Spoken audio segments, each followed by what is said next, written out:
Uh, s- wow. Hello, this is Dr. Kwebanwo, the Fearless Netpreneur and the Wealth Apostle, coming live at you on the Fearless Netpreneur podcast. Today, with another exciting guest, another game changer in our series of Hotseat conversations with game changers. Like I told you, some of these top level speakers and trainers, they're very difficult to get. So, anytime I can lock them down, I'm going to be bringing them on air immediately. So sometimes we may have up to 2 or 3 guests a day, like today, Monday, which is what is convenient for some of my guests. We're going to be having 3 people today, all through the day, this morning, in the afternoon, and late in the evening. But it is what it is. I don't guarantee that we're going to have a broadcast every day. But when I can get them, I'm bringing them on. And they, of course, the recordings are always available on our YouTube channel, Business 360 Inner Circle Club. You can always check it on YouTube. And it's also going to be, the recording is going to be on my personal page or personal pages on LinkedIn, on Facebook, on Twitter. So that way, whichever area you're comfortable with, you can always watch it. Yes, we are live right now on Facebook. We are live on YouTube. We are live on Twitter. And we are live on LinkedIn, as well as Clubhouse and Gistars. Call it omnipresent. That's the whole idea, because I found out people don't like to leave their comfort social media, their comfortable social media. Some people prefer just to be on Clubhouse and listening. Some prefer to be on Gistars and listening. Some prefer to be on Twitter, and they will never leave their Twitter for anything. So we want to make sure everybody is got an opportunity. And I think we're focused just on one of my platforms right now. But when you make a comment, wherever you're watching this from, I think the system I'm using will bring your comment in for me to see in the studio, even though this is facing only one of my platforms for now. All right, let's go. I see some of my people already there. My bishop is here. Bishop Ibro Zion. I think I need to bring you on this show. That's one of those dynamic pastors shaking everything all over the place. The man has been in the north. He knows what it is like to spread gospel there. He has been in the south. He has been in the east, and now he's in the central. And he has a story to tell, a very big story. So, Bishop, I think I'm going to be hitting you in the back office. I need you on this show to come and tell your story, the story of your wife, the story of your new church, and congratulations on your new church. I did promise you I'm going to come, and I'm coming very big. Okay, I will be in Abuja. I promise you that 3 days I will devote to your church. 3 days, and that's a promise. We're going to do not the regular preaching thing. We're going to do a real conference that I know will really, really be beneficial. I'm giving you my word on air now. You're going to be a co-host with me. It's going to be your event, but I will be your special guest. All right, we'll talk more about that. So thank you so much. I just love that man. He's so energetic. He's not a young man, but he's more energetic than most young people. All right, good to see you on the show. All right, let's get it started on Clubhouse, Jesus, and everywhere. Today, we have one of those dynamic people, and I'm so happy because he also happens to be a Nigerian who is not a Nigerian. We are just claiming him, okay? Because I'm looking at his name and I'm like, okay, this guy can't be Nigerian. Maybe it's Ghanaian, but I know it's African.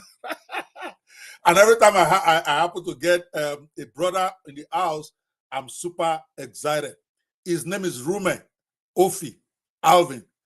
This gentleman is an esteemed professional in the field of blockchain technology and cryptocurrency. He currently holds the position of executive secretary at the stakeholders in the Blockchain Technology Association of Nigeria.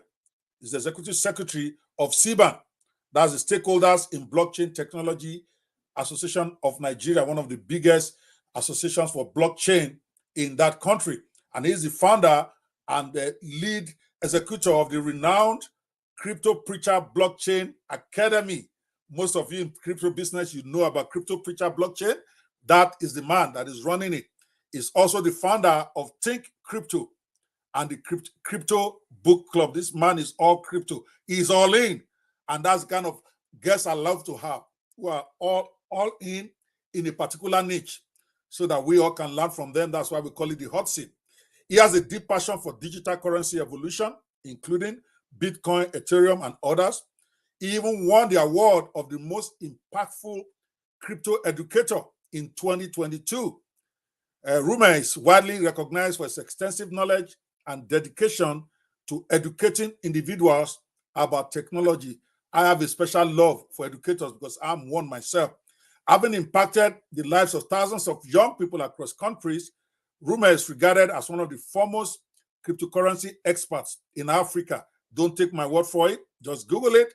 You're going to see it. His relentless efforts in promoting awareness, knowledge, and thought leadership in the cryptocurrency and blockchain space have earned him the moniker, the crypto preacher. I love that word because I'm the wealth apostle. So when I see another preacher, I love it. Rume's pioneering public relations initiatives have resulted in prominent features on several national newspapers, TV stations, blogs, and he has fostered greater acceptance, awareness, and growth of cryptocurrency, particularly among his primary constituency, the African elite. This man has been featured in Business Day, Nations newspaper, Vanguard newspapers, and the Guardian newspapers, as well as other websites and industry blogs. He's even an analyst on Nigeria's leading private television station, Channels TV. Believe that or not, this man is an analyst on Channels TV, of course, on things to do with crypto and market. So I'm very excited to have a brother, to have a game changer. Because those are only the people I interview, those who are changing the game in their own industry. So I'm so hot, and welcome with me, guys, as I bring up Rume Ophi. Rume, amazing, sir. Thank you very much. In fact, when you were speaking, I was asking. So this is me, that small boy. I research my guest. I do my own work. Okay, you are indeed a treasure for the crypto crowd. I know that Africa, most of our young people are very, very excited, involved in cryptocurrency. We know the government is also being a frustrating force rather than an encouraging force for them. And you, as the crypto preacher, you're going to preach it on this show today. Are you ready to preach? Fantastic. Are you ready to I'm very preach? ready. Huh? I'm very ready. All right. You're ready to be on the flu face. Let's go, people. All right. You guys know how we do this stuff. I love this man. And he's agreed to be on the Fearless Netpreneur show. It's a fairly new show. We are just starting it afresh. And we are keeping it focused on business and really, really helping people to get ahead in whatever niche they're in. So I'm excited that he agreed. You know, all these big men, when you tell them to come to your show, some of them want to see your profile. They want to see the profile of your show. How many people do you have? I'm like, guys, relax. I'm coming. But he never asked of that. He was happy to be here, just like many of those big names that we have brought. And that really, really impressed me. Thank you so much, Rume, for coming. All right. For those of you just joining us across the globe, it is a hot seat conversation day with Rume Ophi, the crypto preacher. Later today, we are going to be having the father of geniuses, Professor Chris Imafidon. That's that gentleman that had 5 kids, all of them geniuses. And he's been recognized, his family has been recognized as the most intelligent family in Europe. We're going to have him today. He's an advisor to royals. Professor Chris Imafidon is actually a former advisor to the Royal Court in London and an adept AI student. He's going to be here tonight, and it's going to be explosive because he's going to try some of those stuff live for you guys to know. And of course, I'm also going to be having the neurodivergent master himself. You don't want to meet that guy. He's coming, and he's coming hard before we even have Chris. So today, this morning, as part of your breakfast or afternoon in Nigeria, we are having Rume. So Rume, tell me, how did you come about the crypto preacher, and where do you preach? What kind of gospel do you preach? I want to know that first. Before I go anywhere, go for it. All right. Thank you very much, Dr. Kwe. So it all started in 2015. Okay. Then I was still a trainee in one of the telecoms company called Who are we? I was one of the trainees there, managing Airtel project. For those that are very familiar with telecoms, you will know who are we? Airtel project Lagos coastland that is covering VI, Lekki, and Ikoyi. So I had to do that work because I'm always very, very curious from a very long time ago on how the internet works. So on the line there, I heard about Bitcoin, but it didn't really strike me what Bitcoin is and a couple of other things around technology generally. But I told myself that I have to find out more about this. So there's this day I was going to work as a trainee there around that Amadu Bello way. I heard on the news because I was using my headset when I usually walk to take a walk before I get the bus to work about having to know the opportunities in the digital world, But I had to book for my space then because I needed it. I understood the importance of information, so I sent to reserve my space on the Saturday. But even though I didn't have the required fund because as a trainee I wasn't paid, right? I have to prove myself before I jump on board. I was there on that program for about 1 year and a half. I have to prove my tenacity working with the Chinese guys. They were really, really up to work. In fact, if you asked me, after God is work for the Chinese guys, So, but I needed to really prove myself, considering the fact that I'm a first child of a family of four.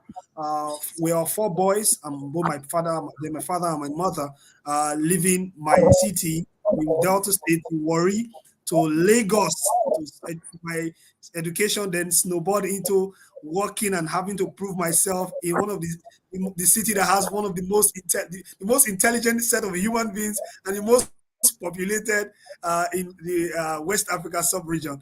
So then I actually reserved my seat, then went a program there in Ikeja. So after the program, in the program there, I realized that the thing I was actually meaning to know about was same thing they are talking about, which is Bitcoin. They brought the logo out, and I was like, "Here's this Bitcoin again."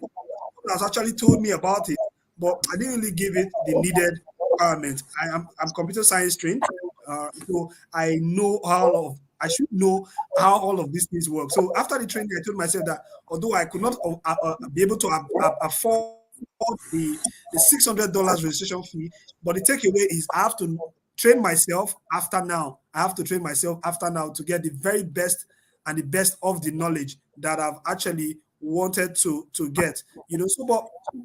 So afterwards, from there, I started engaging myself. I started teaching myself. I started taking courses online. I started buying books.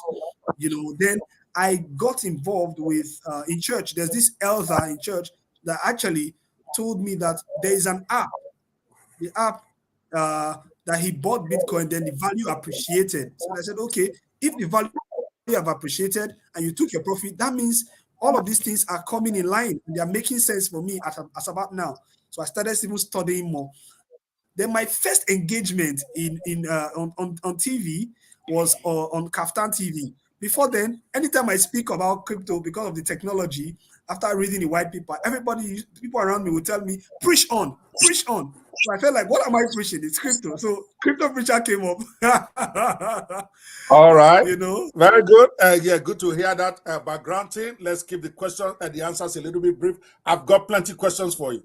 If we take 10 minutes on each of them, we're never going to get to the 10th one. All right. So, Fantastic. and I'm trying to be a better guy now. They said I'm a bad host. I typically interrupt my host too much. And I want to be a lover, not a fighter anymore. So don't make me interrupt you. Let's get to it. So that you can get this. Guys, you got the crypto preacher thing. The man started as a self-tutoring guy. He put in the work and eventually the title came. That's how this thing works. You can see almost from the story of everybody we've brought. You have to be there. You have to show up and be there. These things don't follow you because you prayed. It follows you because you put in the work. From basically not having anything, not knowing anything about this stuff, this man showed up, and now the world is showing up for him. Now he's being celebrated all over the world. He's executive secretary of the stakeholders in blockchain technology. He himself has won awards. He's been there, done that, because he showed up. All right. So let me just go straight to it because people know me. I don't beat around the bush. I just go straight to it. So you've been there, done that. Okay. For 8 years now, from what you said, you've been in that industry. And you must have seen a lot of misconceptions, a lot of myths about cryptocurrencies. So you want to share with us some of those misconceptions and myths about cryptocurrency that you often encountered in your field, and how can people overcome it, or which one is the true news, from fake news to fake news. Talk to me. All right. So I've officially been in the space now for 6 years, right? Yeah. I've been up and down here, but I don't put that involved in it. It's officially 6 years. I need to make that clear. Okay. The Yes. real news about the thing is a lot of people have this misconception that this is being used by Yahoo boys. When you hear crypto, you hear scammers. But one thing about technology, the most smart people that jump on it earlier are the bad actors. That is one thing I want people to know, right? So the good news is you can do it legit. You can do it by starting small, by saving some of your funds in the bank to digital assets so that you don't lose the value of your money. The good news is you can create a career around it. I'm an analyst. I didn't start being an analyst, considering the fact that I really didn't have my background in finance, but because of tech and finance, I have to do a whole lot of things. I have a site, a news aggregator site. I was writing for news blog at some point. So it's all about what you can do that sets you apart. The good news again is Bitcoin cannot die. It's a software that is being built by anonymous creator Satoshi Nakamoto. So, and also individuals from nowhere can be something by just learning and having the information. All right. You're not giving me all the misconceptions or myths. All right. Is that all you got to give me there? I gave you the All time. right, no, all right. So one of the myths is Yes. it's going to crash to zero. Government is going to ban it and it's not going to fly. You cannot own you cannot own Bitcoin. It's too expensive. So but all of these things put together are not true. Government cannot ban it. It's like saying government all over the world wants to ban the use of internet because it is money that reside on the internet. You can afford your portion of Bitcoin. Although the price of Bitcoin one now is $30,000, you can get fractions. I did it when I was making small money. I was little money, so to say. I was saving in Bitcoin. I was saving $20 per week. In fact, I started $10 in a year. I had 1,000 plus and thousands plus of dollars because it appreciated. So that all those things are actually conquered. It cannot go to zero because the more people come in, the more the value increases. In 2011, if you have bought Bitcoin at You're talking about the main cryptos now. Bitcoin, yes, right? What you're saying can't yes, go to zero. Because cryptos can go to zero. I've bought several. yes. Some I some went to zero. cryptos can go to Don't zero. bullshit me. It can go to zero, right? Rume, it can go to zero. Bitcoin can go to zero, but some But what about cryptocurrencies yes, some most? cryptocurrencies, yes, some cryptocurrencies with no intrinsic value. So, for example, some are high, they are just I call meme coins. They are just built to speculate. For example, the Forsage of this world. For example, the Dogecoin was being backed by Elon Musk specifically is a meme coin. Although they are building projects around it, there's a coin called Safe Moon that has gone to zero. There's a whole lot in the ICO time in 2016 that have gone to zero. All right. So I wanted you to put that in there so that people can get the full balance of this stuff. Yeah. All right. Let's keep this moving. There's still a lot more misconceptions that we're going to talk about more specifically. So, guys, keep staying tuned. I'm here with the crypto preacher, and he's going to preach it today. It's already started. Now, one area that baffles me, okay, that I want you to weigh in on. See, in a place like Nigeria or Africa where there is so much unemployment, and you see all these youths trying to get ahead by speculating in crypto, you would think that government will encourage them. At least they are going to be earning dollars and all that. Okay, they have no work.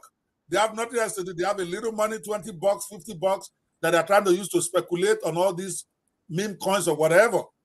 I would have thought that government probably will encourage, figure out a way to make it safer by having some good regulations as opposed to banning the whole thing, where they are saying if you are using money to buy crypto, they're going to close your account, they're going to do this. So can you explain these government attitudes and regulations surrounding cryptocurrencies in different countries, maybe with special emphasis on the area that you operate in, which is Africa? Why is government like this? Should they be like that?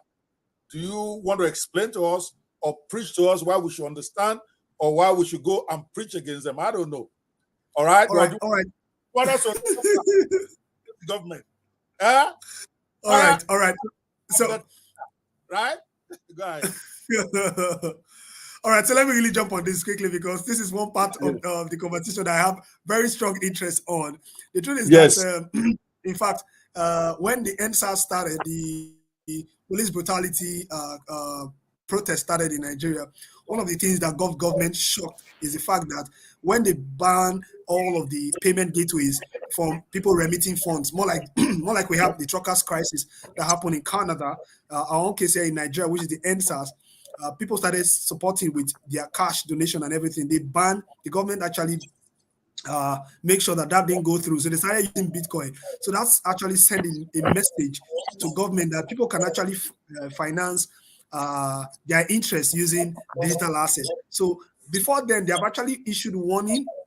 They actually issued warning as way back as 2013. They came up with a warning that Nigerians should be careful of cryptocurrencies that they are involved in, but they use that as the yardstick to come up again that Nigerians need to stay away from cryptocurrencies. Then came up with an outright ban of crypto transaction from the bank, because ordinarily you cannot ban crypto. It is money over internet protocol, MOIP. You can't ban. That means you can't stop the internet from, as far as internet. You can always do transaction, because the technology around Bitcoin is awesome. All of the most big cryptocurrencies P2P, that is person to person. That's why you're in the network, you can make transactions possible. So the attitude of government, government is actually all about control. Government is about control. And when they are seeing that people are actually making certain things, in our case here in Nigeria, make things work,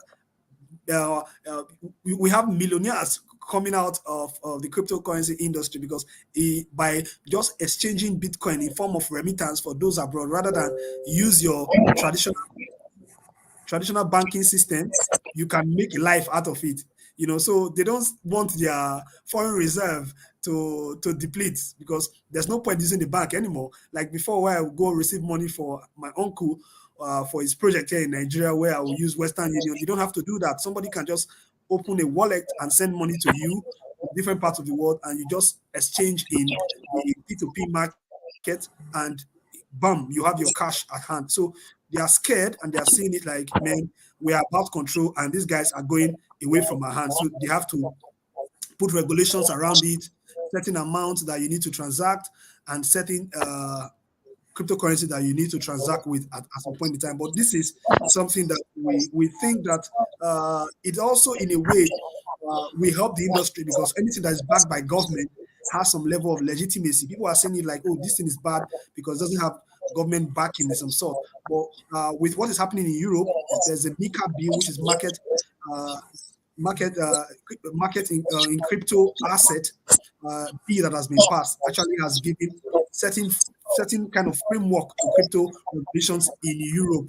Nigeria probably will see the light at the end of the tunnel, because this current administration is saying that they're going to give attention to cryptocurrencies and blockchain and on how it affects finance. So it's a good attitude, but the last administration of our last President Muhammad Buhari has been very terrible in crypto. All right. Well, that's it's good to hear from your own side. I'm sure at one point in time, I'm going to bring in a government official, especially maybe one from the CBN, if I can maybe convince people who have practiced in CBN to come in and explain why this is a bad idea, because you are looking at it from your point of view.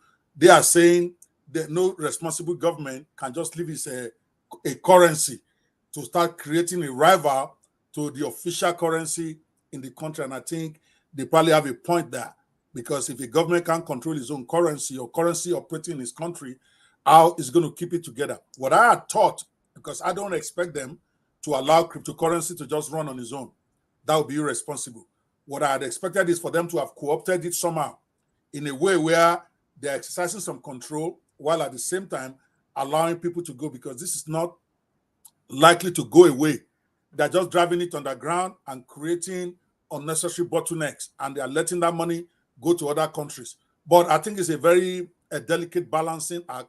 I personally have lost a lot of money in crypto. I'm not going to lie, but I don't cry. There's no crying in crypto. Because when I made money, I didn't shout to anybody. So when I also lost a couple of $100,000, I can't shout out too loud. All I can do is drink water on it and go face my business. But we are coming to that in a second. But thank you for espousing your side. That's all you can do. You are the secretary of the association. You better not be talking crap here or they're going to fire you. So I get it. The position of the crypto guys. Okay. But let's talk about the average guy for a second. Okay, how can the average person navigate the risk and potential rewards of cryptocurrency investment? Because the truth of the matter is that it is a very high risk, high reward venture, and a lot of people go in there without understanding that. I didn't cry out too loud, other than maybe to my wife privately. Even my wife, I can't shout because she told me not to do crypto. But I knew the risk. Okay, you get lucky, you get behind a crypto, you could get a 1,000% increase in like less than a week. And you get on the wrong one, you can see a 90% decline in your crypto. I knew that going in. So I was mentally prepared. I don't put in any money. I was not prepared to lose. But I got carried away at some point and put in more than I was ready to lose. Because when you put $200,000 on a speculative stuff, hoping that you're going to become a billionaire, and then you end up with like 10,000 value at the end of the day, you learn to caution yourself.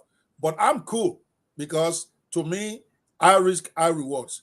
So, but there is the average person out there who has maybe $50, or to call in Nigerian money, maybe all he has is 50,000 naira, 100,000 naira. He had nothing else to do with his money. He can't start a business with it. At least he can't really start a major business with it. He's thinking, okay, maybe I want to go take this risk here. And then at the end of the day, he's crying and looking for you as one of the people who told him to go into crypto. So I want you to share with those who are watching us, because there's so many people, especially in Africa, who are interested in this crypto business, especially young people. And I feel for them personally. So how can the average person navigate the risk and potential rewards of cryptocurrency investments? Go for it, sir. Yeah, thank you very much, sir. I usually like to tell my students that three things will help you in crypto.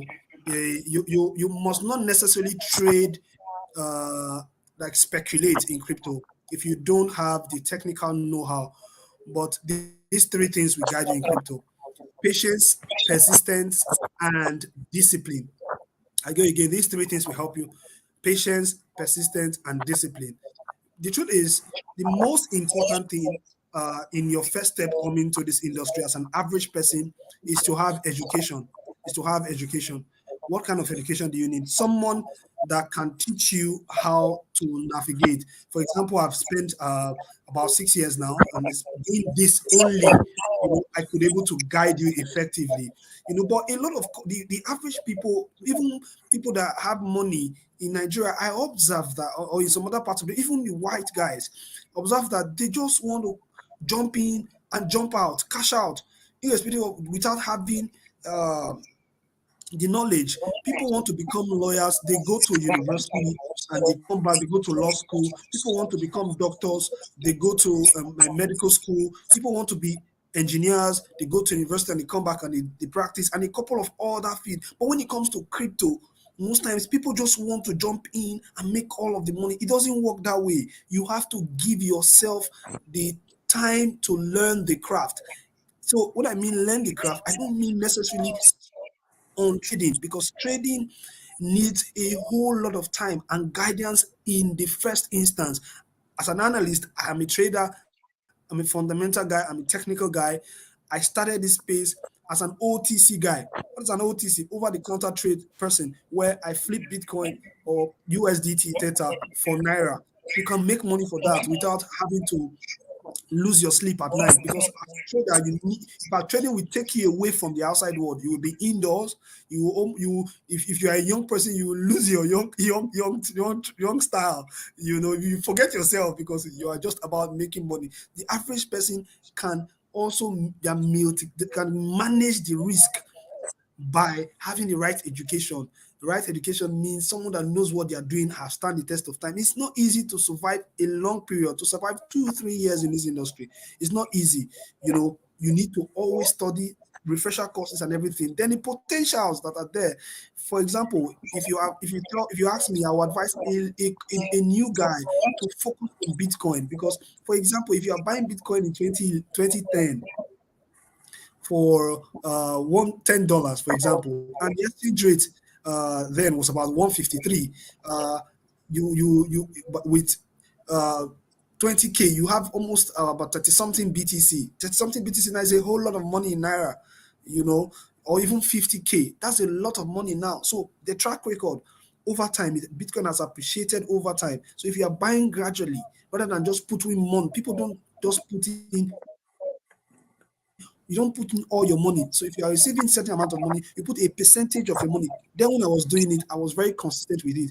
So I will prefer that an average person coming into this industry that have interest in investment, aside just investing, have the knowledge, then you can begin to buy gradually. Let's say in a month, you want to be spending $50 in a month. That's a whole lot of money in a year. In a year, 2 years, in this downtime that you have the bear market, that will help a great deal for you. But the most important thing is when people tell me, I want to learn this thing or I want to make money in this thing, I say go to education first. All right. And I think that takes me to really the question I really want you to or to spend some time on before we talk about. I think I came early with that previous question. Because right now, like I said, lots of people are watching us. Many of them may not be in cryptocurrency yet, but they are thinking about doing it. So I wonder, it might involve you even repeating some of the stuff you've said before, because I want this particular clip on this question to actually be viral. I'm going to cut it out. Now, some tips or strategies for individuals who are looking to enter the crypto market for the first time. Most people, when they enter, they just enter. They have no guidance. They have no guide like you who can help them get in a way where they are not going to end up losing their shirt. So, assuming that I'm listening to you now, I'm listening to the crypto preacher, and I'm thinking, okay, maybe I need to go finally get started on this crypto thing that I've been thinking about for a while. So, what are some of the tips or strategies for those who are looking to enter the crypto market for the first time? Because those, they can then start right. Most of us, when we went into this stuff, including me, I didn't have any tips of how to get started. I just got caught up in the moment. Everybody's buying this stock. Let me to go and buy. I had no foundation. I had no foundational training. I had no foundational guide.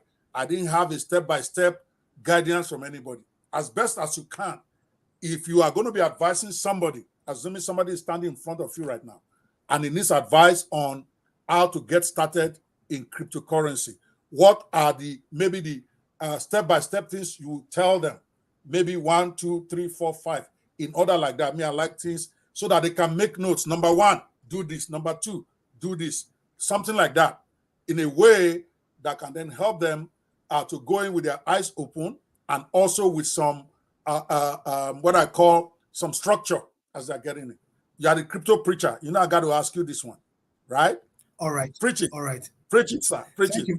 you. Thank you very much. The strategies, I would like anybody jumping in the industry for the first time to read their first Bible. As a Christian, they will give you Bible. When we were younger, they gave us one blue Bible that is for New Testament, right? That short one. I don't see it these days, but you need a Bible. The Bible is the Bitcoin white paper. Most people undermine it. The Bitcoin white paper was written by Satoshi Nakamoto, launched in 2009. That book is online. Just Google Bitcoin white paper PDF. You will see it. When you finish reading PDF of Bitcoin white paper, it will open you up to what this technology is even about, the origin, because you need to understand the origin of this industry and how the whole Bitcoin started, right? After that, you can think of beginning to look at the possibility of having your own wallet system. You need to have your own wallet on where you can save your digital asset. Then the securities implication about having your own wallet, the things to do, the do's and the don'ts in making sure your wallets are safe. You don't have to have a wallet and be clicking on all links because someone can actually use that to do social engineering on you and hack your wallet and remove all your money, right? So, preacher, stop for a second. You are running too fast. Tip number one: read the tip number Bitcoin one, white Bitcoin white paper. Tip number two: what is it? And Tip then take time to explain it. You said they should get a wallet. You are assuming that they know what the wallet is. Is it the wallet at the back of their pants? Is it the wallet of their daddy? What exactly is a wallet? You're a preacher. You got to preach it slowly. Okay. Give me number two. I was being overly careful so that I make my point faster, so that I don't have you. I use the time well for you not to. No. This one I'm going to give you the time. This one I'm going to give you the time because this is very important. Imagine that you have 5 minutes. Break a point down for at least a minute. Okay, 1 minute for each point. I think it's good enough. How about that? Let's go. All right. Thank you very much. I shared earlier that you need 3 things in this industry to start: your patience, persistence, and discipline. Patience, persistence, and discipline. Then you read the Bitcoin white paper, right? By reading the Bitcoin white paper, you have actually opened yourself up for the first basic step of the Bitcoin white paper. It tells you about the origin of who started this whole thing, the Bitcoin, Satoshi Nakamoto, and all of the building blocks there in that white paper. It explains everything for you. At some point, it's going to be boring, but if you can just read that, it will make a whole lot of sense. After that, you begin to check what exchange platforms are. Exchange platforms. Number 2, exchange platforms. Exchange platforms are platforms where buyers meet sellers. That is like market for cryptocurrencies, right? Buyers meet sellers. There are a lot of them. I will mention them. There's Binance, which is the biggest cryptocurrency exchange platform in the world. There's Coinbase is also the biggest in US, but second globally. There's Kakren. There is a whole lot of them in Nigeria here.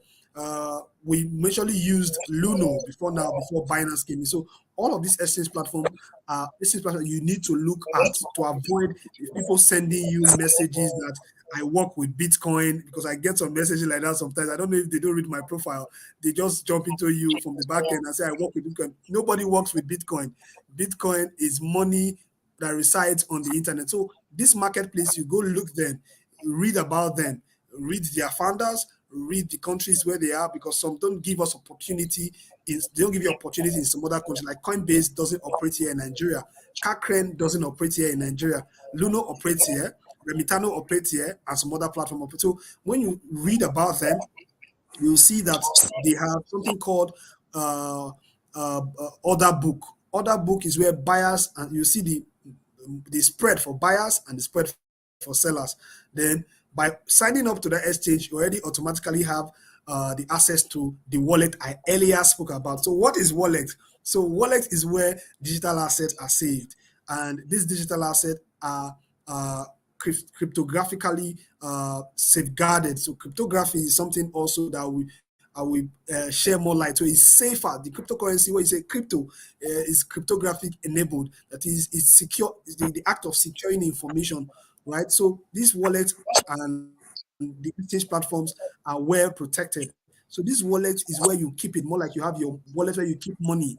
But in this case, it is domiciled where the exchange platforms are. Exchange platforms, where I told you earlier that they are marketplaces. So when you register with the exchange platform or you sign up with the exchange platform, automatically you have a wallet. Then again, if you don't want to use an exchange platform, you can as well go to your iOS or your App Store, where you can download your favorite wallet after you must have made research, because some wallets may be something else designed for people to say, okay, something this money, because people can design app these days that they can use to defraud people. So they are very popular wallet providers. For example, there's a Trust Wallet. Trust Wallet is very popular, right? You can download it even without having to sign up for an exchange platform where where people, like in market, I said, where buyers meet sellers. So you can download that Trust Wallet, you can download Edge Wallet, you can download various you can check it online as well, top 20 wallets that are available for saving your digital asset. After doing that,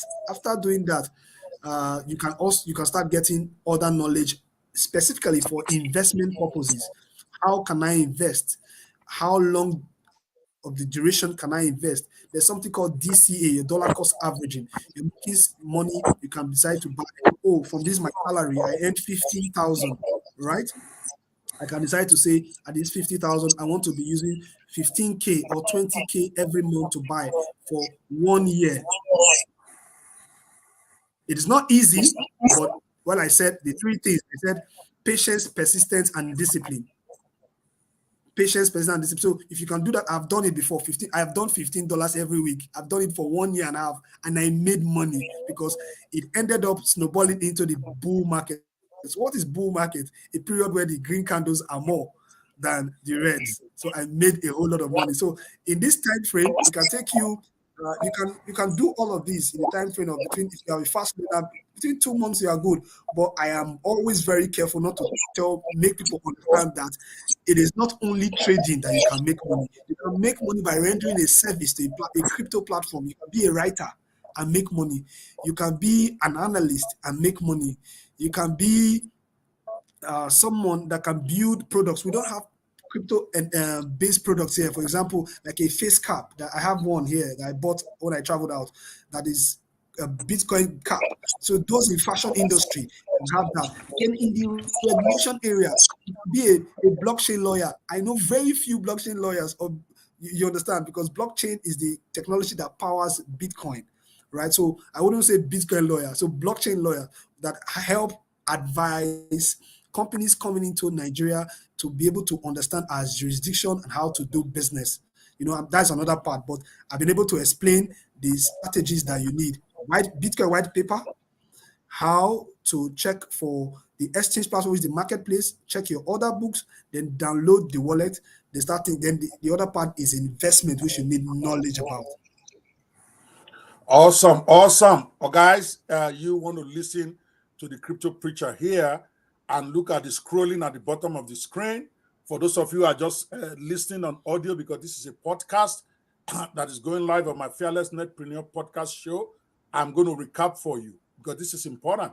I know a lot of youths get involved in this stuff and they need to do it right. The crypto preacher is saying, number one tip for you when you're getting started, read the Bitcoin white paper. I must confess, I never read it. Maybe that's why I lost money. So go read it. Understand the bottom line, the basis of the whole crypto thing. It's saying number two, you need to study the popular platforms and create your account. It mentioned Binance. It mentioned Coinbase. Get a reputable exchange platform. It didn't use the word reputable. I'm using it now because I've seen my money disappear on some exchanges that were not reliable because I didn't know better when I started. Start with the reputable platforms. Otherwise, you may wake up in the morning and your money is gone. As you understand the market better, then you can begin to take chances on some of the less popular ones, maybe because there's easier profit there once you understand what you are doing. But to start, Binance, Coinbase, I don't even know about Luno. Is that one still there? Yes, Luno is there. But Luno was greatly affected by the crypto regulation in Nigeria because their model is from bank to the exchange. So you pay money. Okay, so basically, Nigerian government just basically Nigerian government happened to them. The Nigerian government happened to them. Okay, wreck their model. Oh my God, this is the problem about doing business in Nigeria. They can wake up one morning and you are bitterly screwed. I love that. The number three that is said is that you need to get your crypto wallet. That is also a very important decision when you are starting, because your wallet can also disappear overnight if you don't get the right one. Okay, and then your wallet can be hacked if you don't get the right one. So it's also very important for you to know about wallets, do your research, which wallets are best, go with the conservative ones first when you are just starting. Don't get overexcited and go start to be dreaming of millions. Start conservative. I wish somebody told me all of this when I'm a gangster. I shoot, okay, as I move. But I can afford it because I can absorb losses. You cannot. So you don't go into the market and start shooting. Don't use my style. They call me, I'm like shoot first, aim later. Okay, I get into the market, I just start blasting away. As I blast away, I start to figure out which one works. It's a good strategy, but involves a lot of waste initially. I call it shoot first and aim later. Just like this AI. You see me shooting on all fronts, organizing a summit, writing books, doing all of this stuff. It's my style. In the process, after 6 months to 1 year, then I will then narrow down that this is the area I want to specialize in. It's always worked for me. But what people don't know with that strategy is that your first initial bullets are waste. If you don't have bullets to waste, don't follow my strategy. Then be conservative when you're getting in there. All right? I got into crypto too. Like I said, invest in this, invest in that. Eventually, I realized that that's not where I'm going to make my money. What am I thinking? I need to go into the Rockefeller style. All right? What is the Rockefeller strategy, gentlemen? When people are digging for gold, now you are going to thank me for this later, all of you listening now. Okay? When people are digging for gold, you want to position yourself as not as a gold digger like everybody else. Position yourself as somebody who supplies material to dig for gold. That is the Rockefeller strategy. I heard the story several years ago that has defined my business model. Now, I don't know if it's even true or not. They said during the California gold rush that Rockefeller made his millions without digging for gold at all. What he did was he opened a shop on the route that people take to go and dig for gold. And he was selling gold digging equipment like boots, like wheelbarrows, like the lights they are going to use in the mine shafts, like the glasses they're going to use, the kind of food rations they will eat while they're digging for gold. So it was providing equipment for digging for gold. Why? Because everybody who's going to dig for gold has to buy equipment. So he got paid. Whether you made money in the gold rush or you didn't make money, Rockefeller got paid. Some people go dig for gold and they make millions or billions. But 80 or 90% in any industry who are digging for gold there, they are not going to make any money. But guess what? You are still going to pay for your equipment for going to dig for your gold.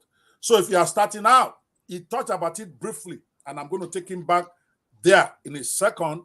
It's a big part of this presentation today about different ways you can make money on the cryptocurrency field. Many of those who are making money in crypto right now are not even investors in the crypto industry. What they do is that they provide the equipment for digging for gold in the cryptocurrency market. It took me 6 months of involvement to finally figure that out, that I was doing this wrong. I'm following everybody, that I don't do that, okay? Because everybody, oh, this coin is hot. By the time you heard that it's hot, boys have already cleaned out. When you're rushing with them, you die, okay?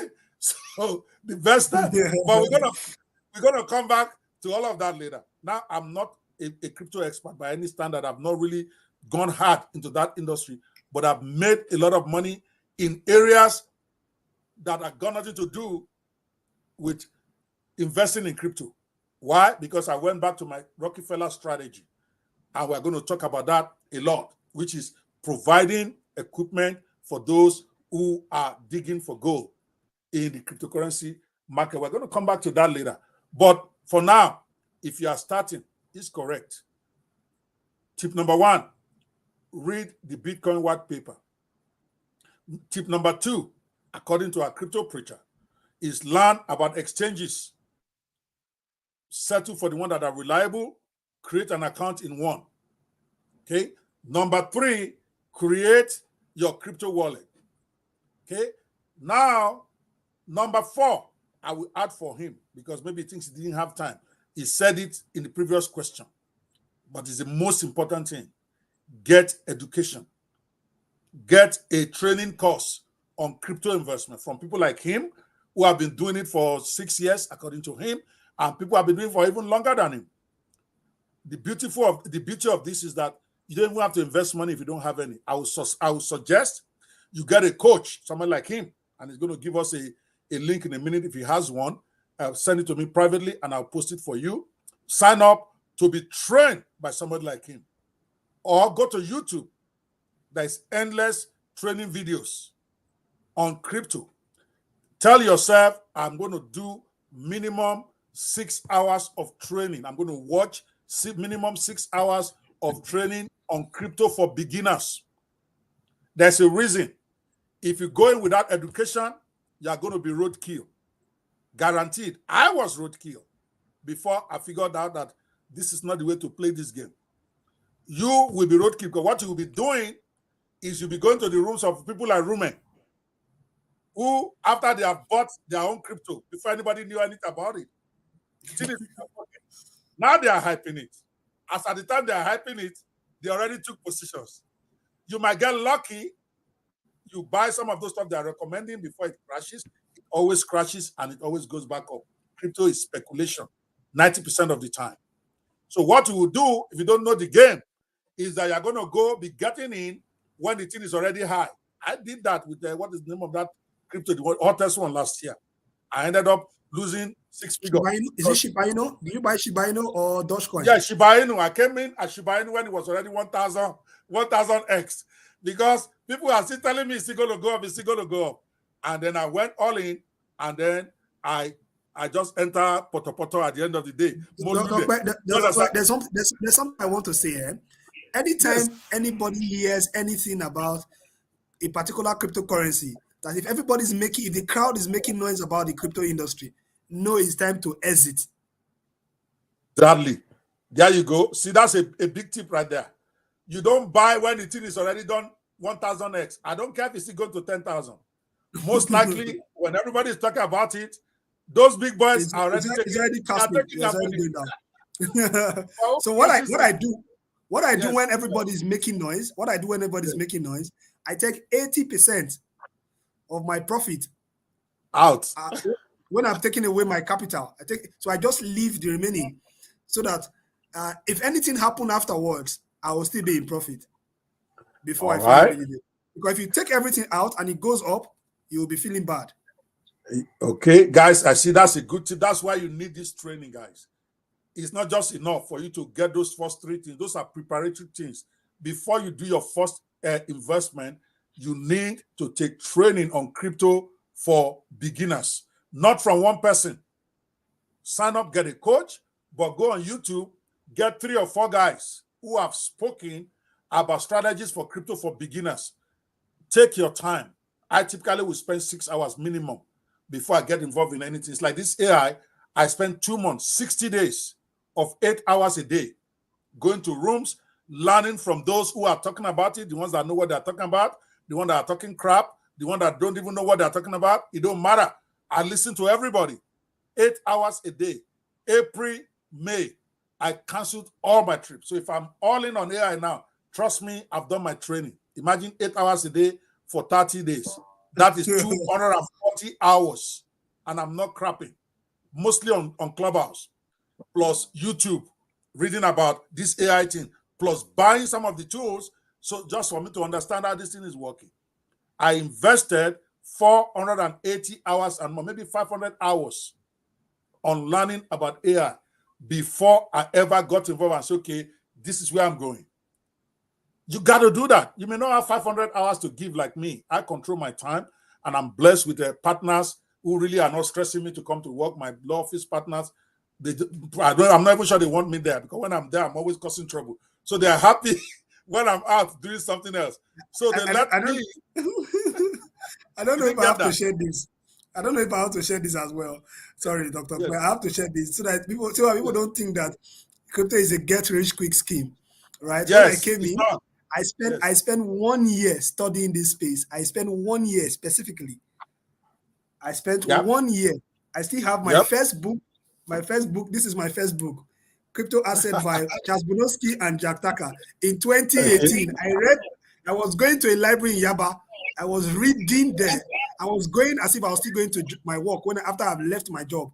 I was reading there. Morning, I will close like 4, then come home. There people will think that I'm still working while I'm going to read. I did that for 1 year. Then in 2019, 100%. I went to the African Blockchain Conference. So it is about deliberate about knowledge. Mm-hmm.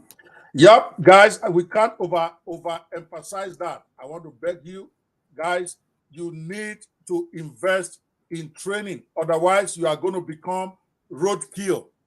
And investing in training does not mean you must spend all this money if you don't have it. Yes, I would prefer, because most people that make it in any business, they have a coach.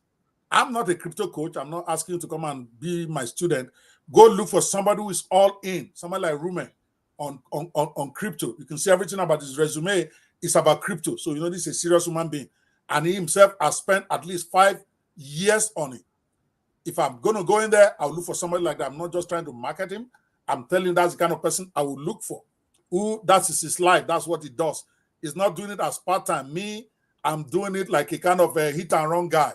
I'm not your guy. Okay. Sometimes I hit, sometimes they hit me.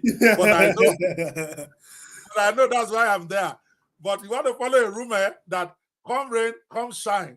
When the thing is down, when it's wrong up, guy rumor again. is You don't have to still be a hit preaching. and run. You don't have to be a hit and run guy. You need to have a consultant. Because it's not my core industry. I want to focus on what I know. I want to focus on software and coaching people to start their businesses. That's what I'm about. So every other thing for me is a side hustle. Okay. But those of you who want to make it your main hustle, look for a guy that knows road and that is talking about it, like a Rume, and then also go on YouTube and learn for yourself. Let's look at some. I told you, guys are going to engage you on this thing. People want to talk crypto. All right, let's take some quick responses from different channels. I see several people on Facebook. Let me just recognize them. Bishop Ibro Zion is going to probably win the award for the most consistent Fearless Netpreneur podcast viewer. Is always here. All right. Evans, good to see you. God elevates blessings. Amen. Evans, I love you. It's been a long time I've seen or heard from you. Somebody says, preach it, Rume. I can't see the name of the person because they have not downloaded the StreamYard stuff on Facebook. Evans says, wisdom, yes, above all from God. Yep. We have Swift Adedotun Ogunyemi from Facebook. So what's your take about cold wallets or hardware, and which can you recommend? We're going to take that question. We're going to take it later. Okay. OJ Kuya, whoa, my brother from another mother. It's a nice session, impactful and insightful.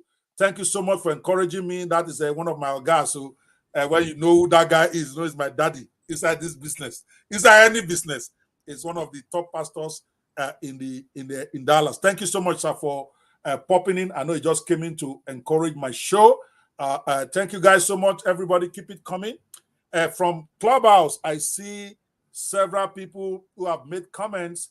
Lee Golden says meme coins are usually pump and dumps. They get a lot of hype.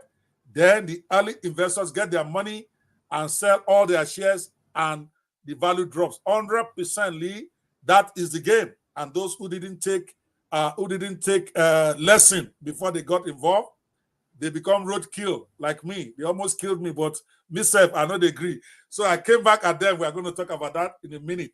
All right. Undiluted text says, OP, no way to cash out again. It's okay. And on and on. I just want to appreciate everybody. You are coming from different sections like this. It means that Rume is bringing it. All right, Rume, let's move to something something else. Now, a lot of people assume, before we go back into crypto, a lot of people just assume when they hear blockchain, they equate it with cryptocurrency. And those who don't want to hear anything about crypto, they also don't want to hear anything about blockchain. But in my own experience and understanding, after a while, I realized that blockchain is a whole different ballgame entirely than crypto. Can you discuss the difference between the two and then the potential applications of blockchain technology beyond cryptocurrency so that people can get more? I can't hear you. My network. Oh, your network, you are frozen. I don't know what's going on here. Network is a bit crappy. I don't know if. Can you hear me now? All right. I think Nigeria. I don't know if you can hear me. Nigeria is happening to Rume right now. Rume, can you hear me? Can you hear me? I think it's frozen. And I was going to ask him to explain the difference between a blockchain and cryptocurrency, because a lot of people equate one for the other and they are two different things. But I wanted the master himself to explain that. While we are waiting for him, because this is a hot seat with Rume, I don't want to be the one doing all the explanation myself. I'm supposed to be interviewing him. So we'll wait for him to come. But while we are waiting for him, I want to, maybe I'll switch to something that I think when he comes in, he can join me on. We can come back to this question later. The question I would have loved for him to be very big on is, what are different ways people can earn money in cryptocurrency? Because a lot of people, I'm going back to that, my strategy of the Rockefeller approach, okay? Because for me, the real money, Rume just signed out, is going to be coming back in, but to keep the conversation going, all right? For me, I believe in, like in any industry, like I explained earlier, you want to use the Rockefeller strategy. Again, I don't know if that story is true. I read it like 15, 20 years ago. It made a profound impact on my life. And when you see me get involved in any industry now, I try to get in using the Rockefeller strategy, unless I get too overexcited and start before I start thinking like crypto. What is the crypto Rockefeller strategy? And I'm going to apply it to this question now. Is that in any industry, whether it is law, whether it is church, whether it is crypto, whether it is a threat app, whether it is a WhatsApp, it doesn't matter. Most of the people who make consistent money in it are the people, and not the people who are actually using that tool for the sake of using it.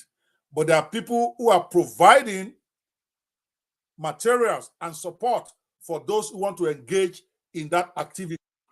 For instance, the Rockefeller story as it went is that during the California gold rush, when everybody was rushing to California to go and dig for gold, because gold can literally be seen on the road, according to those who are carrying the fake news.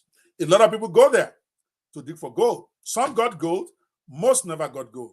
But what Rockefeller did was not to go dig for gold, doing what everybody is doing, but to create a store that provides materials for those who are digging for gold. And this is a profound business lesson for anybody in any business, right? So what he did was he opened a store and he was selling things like boots that you are going to need in the gold mine. He was selling things like wheelbarrows to carry the gold when you get it, or to carry your sand. He was selling things like mine goggles that you're going to wear when you are in the mine shack. Things like rations, food that you're going to eat when you are digging for gold. Things like diggers, I don't know what they call it in those days.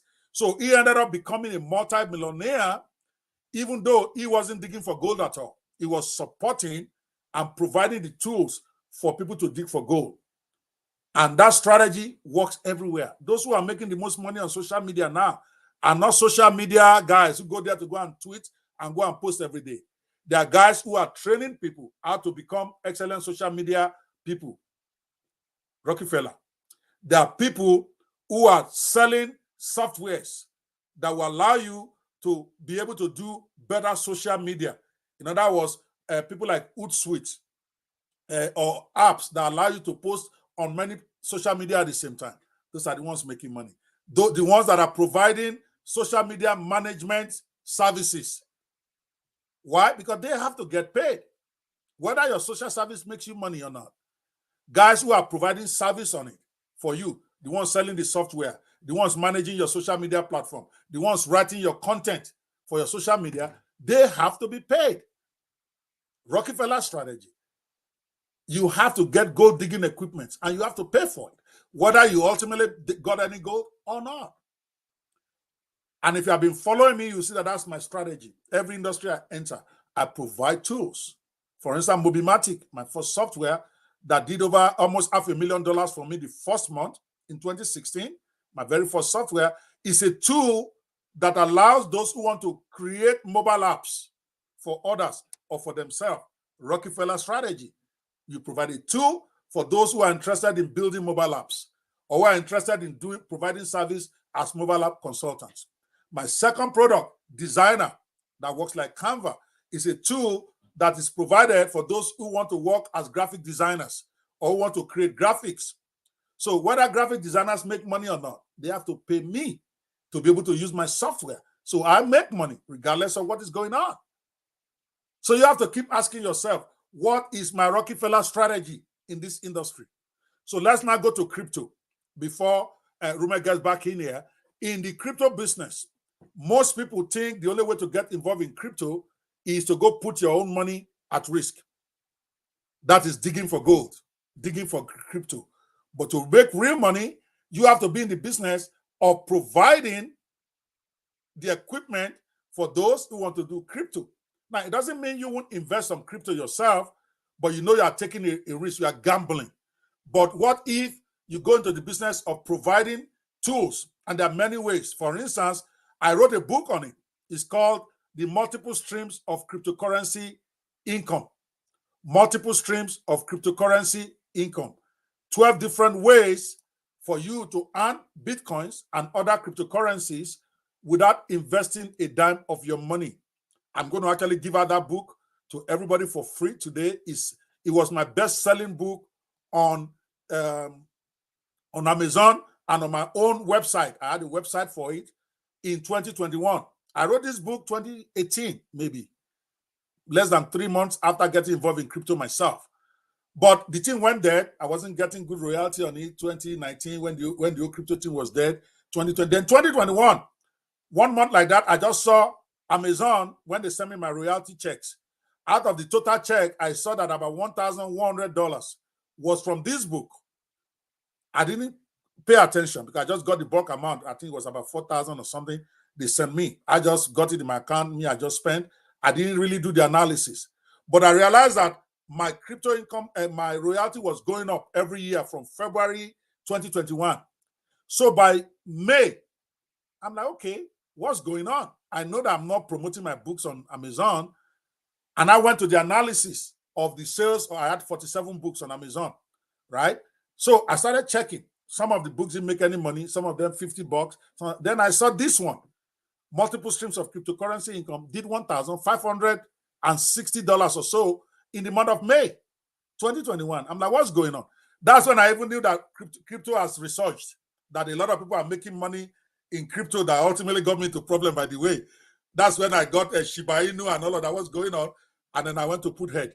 But my point is that book about how to make money in cryptocurrency without investing a dime of your money was a Rockefeller product. It's an equipment for those who want to make money in cryptocurrency. They bought the book, and many of them use some of the strategies I also taught in the book for them to be their own Rockefeller. And some of them include, and I'll bring Rume up to add to it. For instance, you can make money with the Bitcoin, what I call the Bitcoin Talk Advantage. Apparently, there is a website where people are interested in crypto, where they gather. It's the primary place. They talk about it, they do ICOs there and all of that, where you can go in there and offer services and get paid. Most of those people are launching ICOs there. They give crypto away just for you liking a page or for you making a comment without even having to do anything. They give you bushels of new cryptos that are coming into existence. So you earn them. Now, some of those cryptos will never amount to anything. But among maybe you get 20 or 30 different cryptos from liking one Twitter page, liking Facebook page, or making comment. One of them can go viral. And all of a sudden, you are talking thousands of dollars from something that was not even worth $1 last week, but you didn't pay any money. I discussed it at length. I call it the Bitcoin Talk Advantage. There's also the airdrop advantage. When people are launching their ICOs, they do a lot of what is called airdrops, where they give you free cryptos just for doing some little service here and there. You can decide that that's what you want to do. Every day you take an hour to participate in airdrops or do what airdrops are looking for and earn lots of crypto in the process. There's also the bounty management, a Rockefeller strategy, okay, where you can actually manage a bounty campaign. for a cryptocurrency that is coming up. I was stunned by how much bounty managers get paid. I had to pay them when I launched my own crypto, which ultimately didn't make it. I first launched the Nolly coin, which ended up being a disaster. Then I have Gcoin that is still struggling right now. But when you are trying to launch it, there are those who provide the Rockefeller service there. The bounty managers is what they call them. You have to pay them some cash in dollars, and plus you give them a whole lot of that crypto itself. I realized that there are very few. It's difficult to find them. You can position yourself there, become a bounty manager. What does a bounty manager do? Basically, you manage Excel files of people who are participating in their bounty campaign. Your own job is to make sure you check their work, you allocate the coins for them, basic stuff that anybody can learn. I have taught guys on this particular strategy, the bounty campaign management, who are getting $400 to $2,000 to manage a bounty campaign for like 1 month, plus thousands and thousands or even not millions of that particular crypto for free.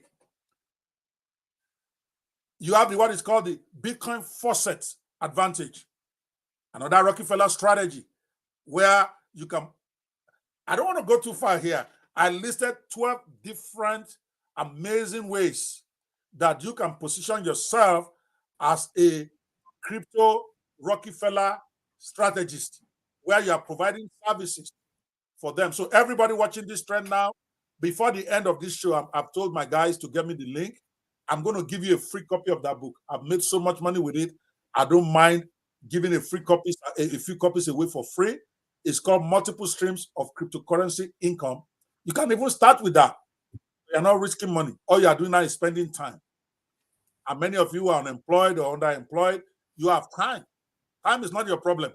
So you can spend that time to make some crypto for yourself, make some money for yourself without putting any of your own money at risk. But Rume is back here. Rume, it was this question I was thinking for you. Thank you very much. I have to struggle with a whole lot of things. My internet, man, I think I have to hire a country at some point. I know that Nigeria happens to you too, right? Seriously, I don't even know how many people in Nigeria survive.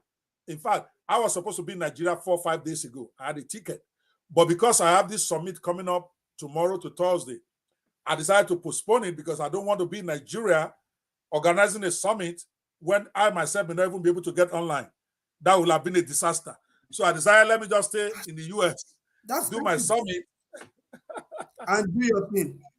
Yes, so that when I'm done, you just made.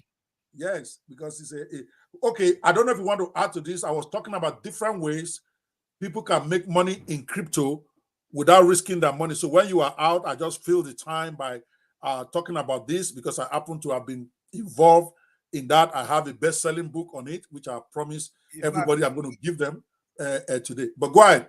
You are the guest. In fact, when you said it, I was when you said it, I was so happy how you said it. But you know, the industry has changed from your time till now. Yes. All of these. What do you mean from my time? Are you okay? Are you saying my time? I'm an old man. Are you saying I'm an old man? I go to you. Okay. Shots fired. Shots fired. I'm going to get you. But go ahead. From my time to now. Okay. Apologies. You know, so no, it's okay. It's okay. Go ahead. The bad guys in this industry are all about exploiting vulnerabilities. That is your inability to do certain things in the industry. So, for example, imagine a country sponsoring educating hackers. So, for example, the Lazarus guys in North Korea, they have a lot of sophisticated hackers now, even in Russia.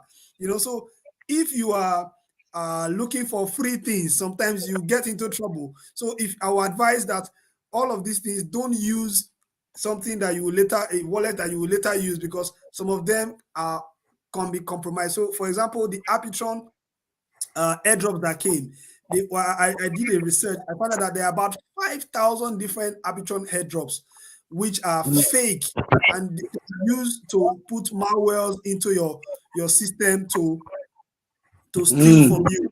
inbox and all. But a lot of people, when they hear, people still go out to shout airdrop, airdrop, airdrop. In fact, those in my community, I tell them that, see, no matter how good the airdrop is, don't jump on it, because it will open you up to certain things. You might just get the right one, but the risk are just so much. So you open a wallet, then you apply for something, you might get it or you might not get it, but your wallet is already being infiltrated with the airdrop when they come. So when you start thinking that you've made money in the future, you'll see that you put in your real digital asset there. You'll not be living small, small. Come on now, preacher. Now I have a different take on that. I'm surprised, and I have to say publicly, that you as a crypto preacher, you are focusing on the negative rather than the positive. What you should be telling them, and he is correct, there are a lot of malwares out there. What I expect you to be teaching them is that you want to go the Rockefeller way, you want to go where you are going for airdrops and you're going for free cryptos and all that. Open a special email for that. Open a special a wallet for that has got nothing to do with your investment wallet. That's Exactly. what because everything can be criminalized. Even the crypto, you buy crypto, some of them are fake, and not to talk, even the one you spend your money on, many of them can be fake. Many of them are fake. They take your money and they pull the rug. Everything has negative. So what we want to teach you, what I expect, by the way, or what I'm saying, is that, yes, there are bad actors out there. There are bad actors everywhere. In AI, there are bad actors. But should you not get involved? No, you should. Instead of spending your money, there are still some good ICOs out there. There are still some good airdrops out there. I did airdrop for Gcoin. They got their airdrops. What you should do, what Rume is saying, without saying it, is that be very, very careful you are engaging in trying to get free cryptos. So my advice I tell everybody also is that when you are going for the free cryptos where you're not investing your money, separate that from the one you are putting your money. Open, thank God Gmail is free. Yahoo account is free. Open a free one. Open as many as you can even. Okay.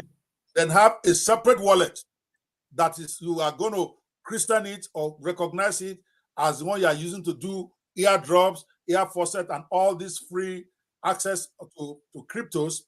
And then don't mix it up with the one where you are actually putting your money. Then you'll be safe. So that even if it is a fake one, all they are doing is taking the fake stuff you got anyway. But that would be my recommendation. But you are the so Dr. One of the things the thing you spoke about is quite clear. I understand it, but from a professional point of view, considering the fact that the social engineering is something that is rampant these days.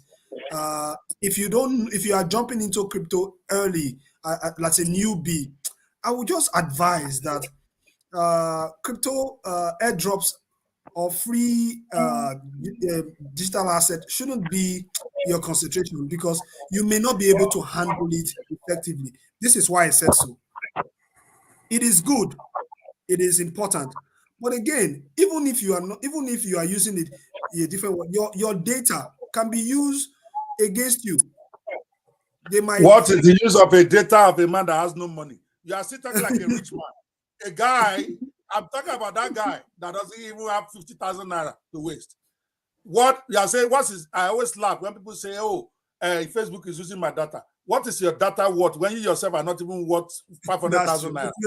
Right? People talk about, it's like Nigerians who are worried about bank hackers hacking their account at bank. Meanwhile, they have only 5,000 naira there. They have no money. You are worried.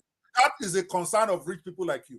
I'm talking about that guy who has 50,000, who has 100K, and maybe that's all he has. Those are the guys I'm talking about. So let me give you one step. Hold on. I won't go about looking for airdrops. I don't need it. You won't go about looking for airdrops, but don't tell those guys who have no money not to go look for airdrops. No, that's wrong training. You are getting, because by even doing that, by the way, is part of their training before they start investing real money. Because when they get involved in a lot of this stuff, they're going to know which one is, they're going to start learning by force which one is scam, how to recognize scam, how to know which exchanges are good, which exchanges are bad. But they have not put their money on the ground. It's like betting. It's like betting with the betting company's money. okay, and you lose it. You only teach you how not to bet, but you have not lost anything. Because why am I saying this? Why am I so hot on this? I know how much I lost because I didn't have experience in this game when I started putting serious money. Okay. And I know I can absorb it. Is why I'm still talking nice about crypto. Some people, they lose the only $1,000 they have, and they don't ever want to hear crypto again in their life. I'm talking to those guys. I'm talking to everybody just starting. Get your feet wet on the side that doesn't involve you spending money. And let's say you are talking about, you are focusing on the faucet and the airdrops. What about bounty management? Bounty management, they pay you your money before you start. I had to pay to my bounty manager. Okay, I paid the guy, I think it was $750 dollars that he asked to manage my bounty campaign, plus a whole bushel of cryptos, right? It was after I paid the guy that I even realized I was Nigerian. The guy lives in Port Harcourt. I didn't know. I was searching for bounty managers all over the place, found one, and then as we are exchanging, he insisted, yes, he even knows me, but I like the way he approached it. He pretended he didn't know me. He had a foreign name. We negotiated. I paid him his money. Then he now say, I appreciate you, sir. I've been following you for 4 or 5 years, and I started laughing. So that you job me, Abi? The guy said no. but he didn't job me. The money was, in fact, I underpaid him compared to what others have been asking me. So I'm not going to say he chanced me. He's a professional. But it was bounty campaign. What I'm saying, Rume, okay, it's not a castigation. It's not. I'm recommending to people like you because you have a lot of followers in Africa who are not like you. They can't do the study of 2 years like you did to get involved. Onboard them on the Rockefeller style first. Let them get involved without risking money. Teach them about bounty management. Okay? I don't hear you guys running any training on bounty management. But guess what? There's a lot of need for them. It took me a while to find, is what I'm saying. They're so scarce. So if you are releasing bounty managers out there, not only will you get them jobs that will pay them money straight up, hard cash before they start, plus cryptos. Now, even those cryptos even become nonsense, they have collected cash in advance. That's the way I will operate if I'm in that industry. I will look for some of this stuff that are in very high demand. For instance, there is the like I said, the bounty management team. I will teach them how to do that. I'll teach them how to offer freelancing services to the crypto industry. That one, they have to pay you in advance. A lot of them have to do graphics. A lot of them have to build websites. A lot of them have to do this stuff, and they're looking for it. So you specialize in providing freelancing services to the crypto industry. Then teach them where to go get those services hired. Bitcoin Advantage, all those crypto sites that you know. Maybe the ones I mentioned have been overtaken by time since my time is old, according to you. Even though you have not forgiven me. I got involved in 2018, just like you. But you are chancing me because of my age. I'm saying my time has passed. Okay, no problem. Just teach your guys. Tell them the areas where they can get paid. To me, that is very important because many of them don't have money to lose. You have a deep pockets. If you lose 100,000, you probably will frown, but you are not going to go away. You are going to come back tomorrow because you know this game is going to favor you. You know how it's played. That's all I'm saying. And that's what I wanted to address for me. What are different ways people can make money in crypto? I don't want to tell them to go invest in crypto. Not now. At the poor guys. Then you can talk about the guys who have extra money like me, who are just trying to multiply the money. Then you can tell them what to do. But go for it. All right. I hope you understand me. I'm not having a disagreement. I get you. I'm not surprised, though. I'm maybe because of the fact that I'm heavy on education. So that's those free thing part for the airdrop is always what I'm always very scared of. So I try to I especially that. That's one out of 12. Yeah. So you have to one of the most part that is really very nice that you can jump on is ambassadorial stuff. So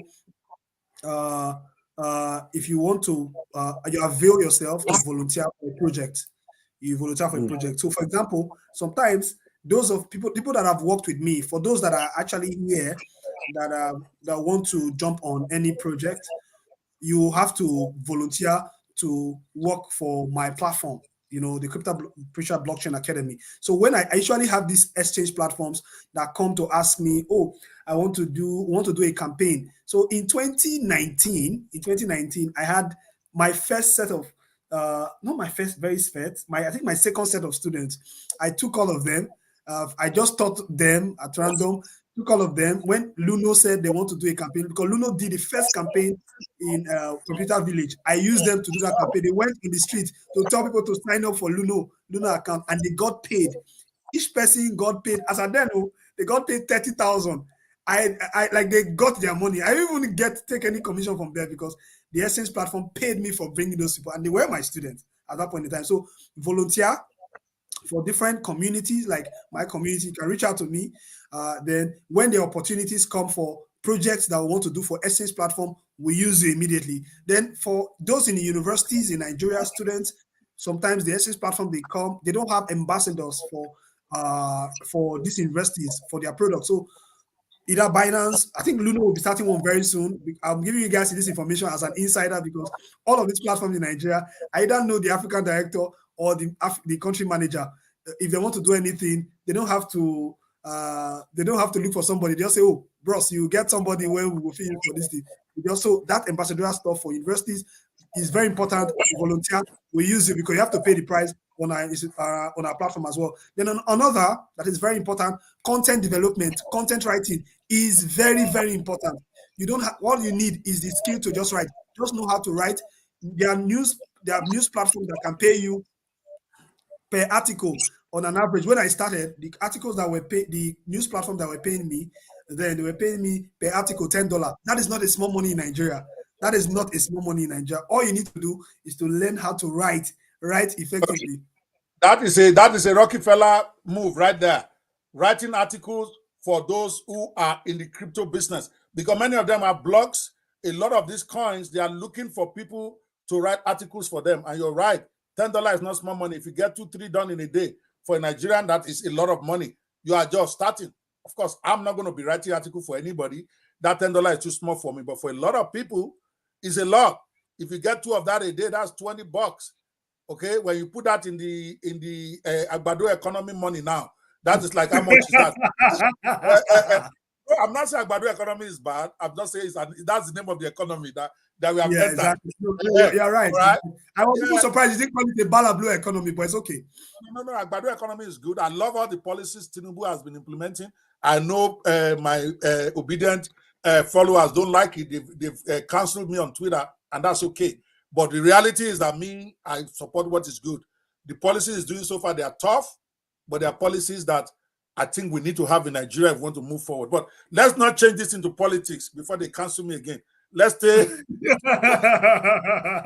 God, what other opportunities? Yes, go ahead. All right. So for another opportunity that you will get is community management. Community management is very, very important. I love that. Community management. Explain that a little bit. So being a community manager and a moderator are very important to every project. So if a project is coming to start, for example, now they need 2 sets of people to be on, for example, on Telegram, which the project is going to be. So let's say project A, we need community manager. So there will be a community manager, then there will be a moderator. So the community manager will write the outline for how conversations will be going on the platform. Then moderators will be helping to, like, where you have supporters, like you for the conversation to go on. Those people are very important in every project. Community managers will help to make sure that the Facebook of project A or project B is working, the Twitter is working, the other is working, then the Telegram is making sure that it oversees all the moderators. All the moderators that are there, we have to respond effectively to a certain topic. So, for example, if we're talking about security in a wallet, or the problem that project A is solving, the utility of that project, it is not the community. It's not the community head that will do that. It's not the top guy that will do that. He will just lay the structure. The moderators will be the one pushing the conversation on Telegram. I have a guy in India, a friend. That guy is making a hell of money. What the guy does is, although he has gotten to a certain level, he managed that for a company. Then he had his own platform now where he has a Telegram group. This just a tele. You don't need anything. You have a Telegram group. You have gotten knowledge over the years. You have a Telegram group. You recruit some people. You teach them. You can even do a lecture about what you're going to talk on that Telegram group. Then the moderators help you to push to keep the conversation going. As I'm talking to you, projects come there to do AMA. Ask me anything. AMA on that platform, and they pay him $5,000 for doing an AMA on the section. His community has grown out to 50,000 people on Telegram. He's making money. Now you are talking. Again, those are part of the stuff I have listed. See, that you are saying is outdated. Create a Telegram group that is focused on building it up to where you can then get what you call guest AMAs on your platform, because all these guys that are launching cryptos, I know because I've launched two. I've not yet hit the gold mine yet, but I'm learning from the ones I've launched. They've not done well, but it doesn't mean I'm not going to come out with one more in future, but I'm learning. Is that when we want to do those AMAs, you are right, I'm one of those guys. You go to those ones that have big Telegram followers, and then they will charge you. I think I paid $2,000 for one of them that I use just to come and do an AMA on his platform. And I'm saying that's a good Rockefeller strategy, where you can actually go out there and build a strong Telegram platform that is crypto-centered. The more followers you begin to have there who are interacting, the more you become attractive to crypto project owners to come for you and use your platform to do AMA, or you can then go to places where they are crypto sponsors and then offer your services there. See, that is strategy just shared. Do you have any more before we go to Yes. So for those people that already have skills, like I said, in all of your skills that you have, please, you can also turn it into a crypto-based kind of skill. So for example, if you are a lawyer, you can focus on the legal part. Since regulation is not yet here in Nigeria, you can focus on that, then get people to use your services. Essence platform coming to Nigeria, they will employ you to use your services. Then your law firm might just be, or you can maybe refer maybe your friends, or you put all your heads together to give advice to all of these essence platform coming to Nigeria, or those are already in the country. When they have issues, your legal team can be the one helping them solve all of this. So that you're already a professional, you are implying the blockchain space to it. Then also, there's something I find that is not here in Nigeria. I myself would like to do it. Also, I'll maybe probably on this call, somebody is here that will want to get involved in it. Crypto jewelry. We don't have it. People selling it here in Nigeria. Crypto jewelry, like a Bitcoin necklace, a Bitcoin bangle, a Bitcoin pen, a Bitcoin hat, a Bitcoin hoodie. Well designed. If you are into fashion, please, let's connect. We need to make this money. We don't need to go to China to do mass production. We can do it here and make money. All right, what he's talking about, guys, is another Rockefeller strategy there. In other words, those who are involved in crypto, they love the memorabilia of crypto. They love the crypto jewelry that has Bitcoin stuff on it and all that. Why not open a store online that is focused on the crypto industry, on hardwares in the crypto industry, crypto shoes, crypto hats, crypto whatever, like he just explained. You are very correct. Focus groups like that, the people are very passionate about crypto. Some don't like it, but those who like it, they're passionate about it. They will buy items that seem to have crypto with it. Okay, and how hard is it to start an online shop? You can do a drop shipping business. You can go learn how to do that. It's not complicated at all. It doesn't require even any money other than building, getting that site done. There are many places now where you can do drop shipping, where you don't have to pay until somebody has bought your product. I teach that is e-commerce. But I'm saying, like you rightly said, a crypto-focused e-commerce store is a good Rockefeller strategy, because they have to pay you before they get it. You are not risking saying, I'm going to go speculate even though most crypto people, and we're going to go back to speculation in a second. All right, I know many of you are really into it already. You really want to talk more about the crypto business itself. But me, I'm talking to a lot of people who are not yet in crypto, who are thinking of getting involved. I'm saying think about providing goods and services for those who are doing crypto as your own way in. That way, you are not risking your money. You're actually getting paid for your skills, for your time.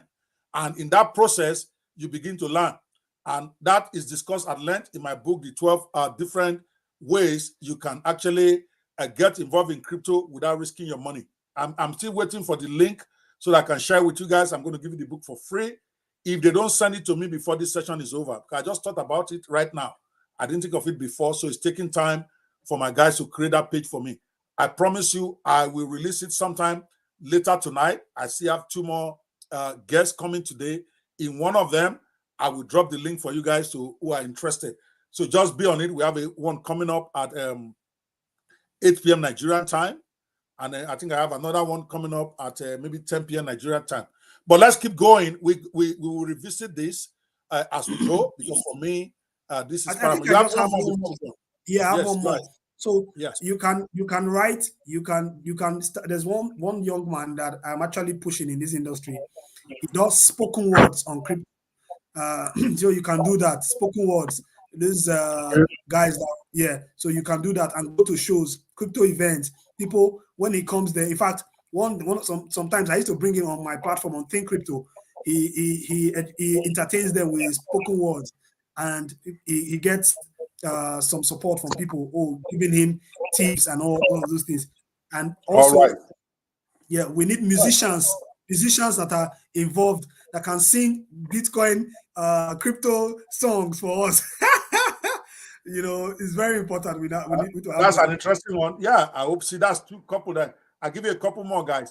You can create a blog that is crypto centered. I remember when I was launching a Gcoin, we had to pay several blogs just to carry our ICO as a report on their blog. So you can start out, create your blog that is crypto based, and put articles on it every day. It's very easy now to get articles to put on your blog. Okay, we're not going to end up discussing that here, but as your blog begins to populate, you can have links on your blog where people have to click to go buy cryptos. You get paid for that. You can sell crypto related items and make money. And then those who own crypto projects, eventually some of them will do sponsored articles on your blog. Again, it's a Rockefeller strategy. You don't risk your money. People come to you and give you money to help them do what they do better. Blogs work perfectly. I discussed that in my book. Then there's also videos. Every crypto project needs lots of videos. They even do video campaigns, but most times they pay for those blogs, not in crypto, but in cash. So if you know how to create videos using any of these software tools out there, that's a big market that you can attack with the crypto strategy, with the Rockefeller strategy, where you are offering video creation, promotional videos for their crypto projects. You just need to know where those crypto projects are.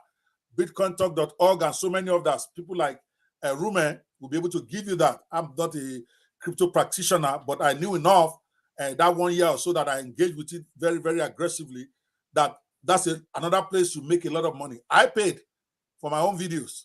I paid for articles for bloggers to advertise my crypto project. And I know how much I paid. It's not small money. One of them was like $400 for them to post your article on their blog.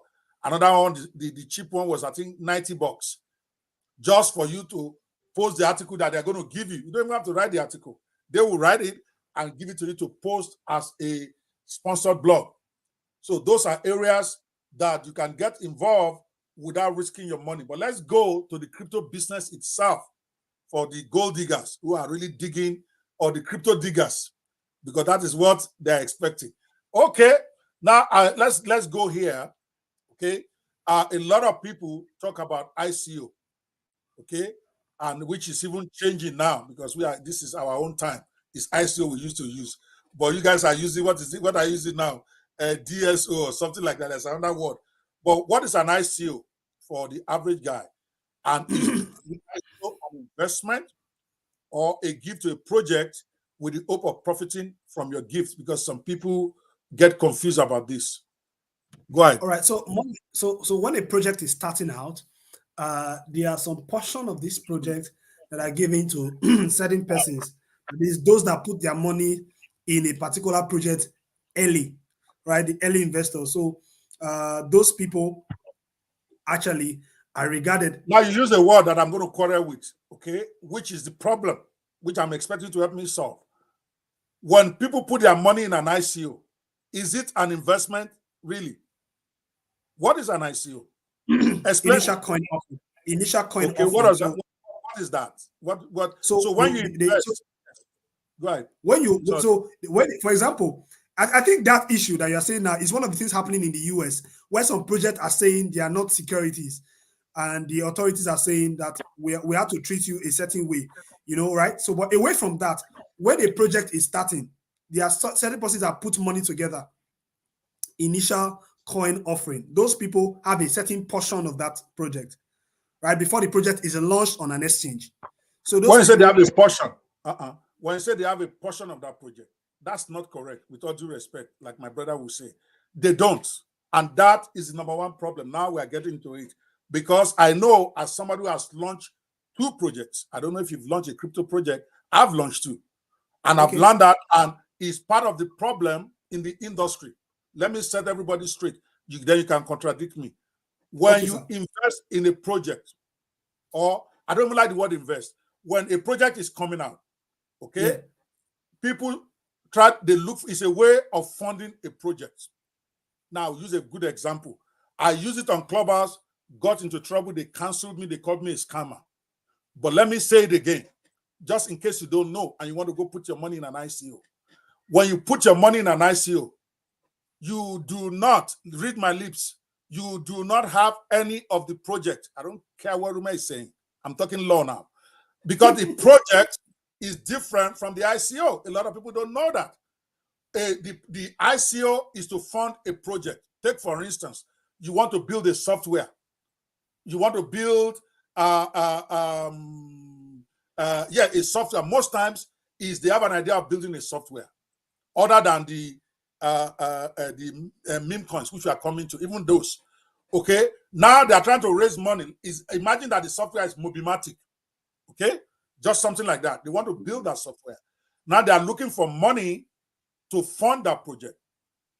Then they create a coin, which is the way 90% of coins were created before they started having these what they call security coins in the US. But 90% of coins, and I'm daring Rume right now, he's a preacher, let him correct me. 90% of coins, and when you contradict me, you are going to give me examples, and I'll give you plenty. 90% of crypto that you see out there, whether meme coins or project coins, they are raising money to fund a project. So when you put your money in that coin, you are not getting any part of that project. All you are getting is crypto. The crypto does not have shares in the project. I will give you several examples. Ethereum is a project. This other one that is in the US that's gone down a lot now, that banks use.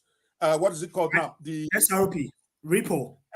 Yes, SRP, all those coins, they are for a project. Like SRP is for not even SRP is the one I want to mention, the one that the US securities are now challenging. Then there are SRP that now went all the way down. Come on now, what is the name of the Solana? Solana is one of the, no, it's not even Solana I have in mind, but Solana is a good example. Solana is a project, okay, to build a platform that will be used in the marketplace. So they launch their ICO. When you buy that ICO, you don't get any shares in Solana project. What you get is a crypto coin. That's why they call it a token. It's equivalent. The best way to explain it. Imagine when Professor Bishop Oyedepo wants to set up his church so that everybody can get it. I use that example, which makes it clear, but people still say, "Oh, I don't know what I'm talking about." He wants to build a church. If Bishop Oyedepo had not decided that everybody who wants to support that project, they should come and give money to it.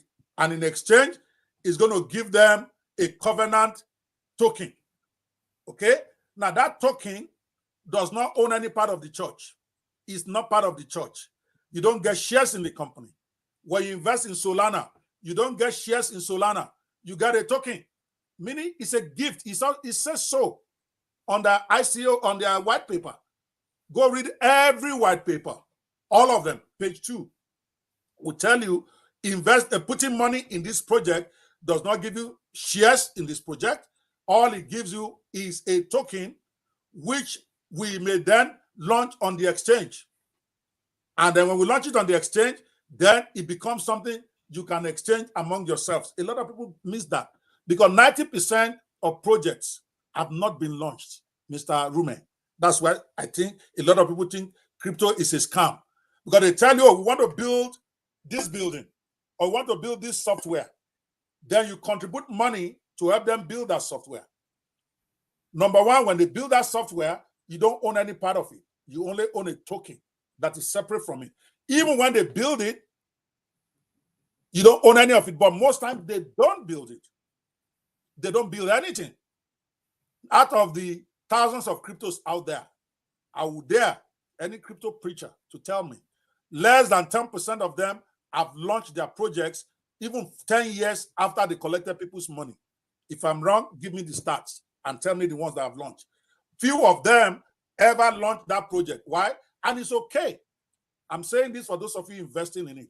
Don't deceive yourself that it's not like a company. That's why it's separate from shares. When you buy shares of Coca-Cola, you actually get stock of Coca-Cola that owns part of Coca-Cola and get dividends from Coca-Cola. In crypto, you never get dividends from the project. There's nothing like that. It's a token of their appreciation. That's what it is. It's a gift to the project. So they give you a token that is digital as a means of appreciation for contributing to the project. Now, later, they will take those tokens and take it to an exchange. Some of them never get to an exchange. Some of them do go to exchange. But the idea, when they take it to an exchange now, then it has value. When they give it to you, there's no value. It's just like somebody giving you a thank you letter for donating to their project. It's actually a donation. In case you still don't get it, it's a donation. But they give you a token as appreciation. That's why it's called a token, as appreciation for your contribution. But what now separates crypto now is that somebody now figured out, what if we create an exchange where people can exchange these tokens among themselves? The token itself doesn't have any value. Now, with that exchange, now a Rume can come exchange with a Gistcoin crypto. For instance, Gistcoin was launched to raise funds to create Gist House. Those who bought Gistcoins have no shares in Gist House. Gist House is a separate company. Whether Gist House makes 1 billion or zero money tomorrow, those who bought Gistcoins are not going to get shares from there. But the shares of Gistcoin, or rather the tokens of Gistcoin, can then go up or down in the exchange as people begin to exchange it among themselves. Then it develops a value. Why am I saying this? Because a lot of people have gotten their fingers burnt and they are calling the crypto creators scammers because they are assuming when they buy an ICO, they are doing an investment. No, you are not doing an investment. You are doing a donation to a project in exchange for a token. But when you buy crypto on the exchange, then it's an investment, right? When something is already on an exchange, now you can, it has a value that is put on it by the people, by the market. They put it on a crypto exchange. Now, I don't buy ICO now. I only buy projects that are on an exchange because now I have an idea how to measure it. Is this likely to go up or down? Where is the state of their project? What are people saying? Do they have a community? All of that stuff. Now you can value it better because they're on an exchange. When you put your money, now you are investing. And then you can make your investment can be a loss, it can be a gain. But when you buy SEO, you are gambling on the fact that that project will generate a lot of noise when they put it on the exchange. I bought a lot of cryptos that never went on the exchange. How am I going to sell it? So It's just a token. It's on my at least 30 of them. The guys an exchange. But I can't complain because I understand now.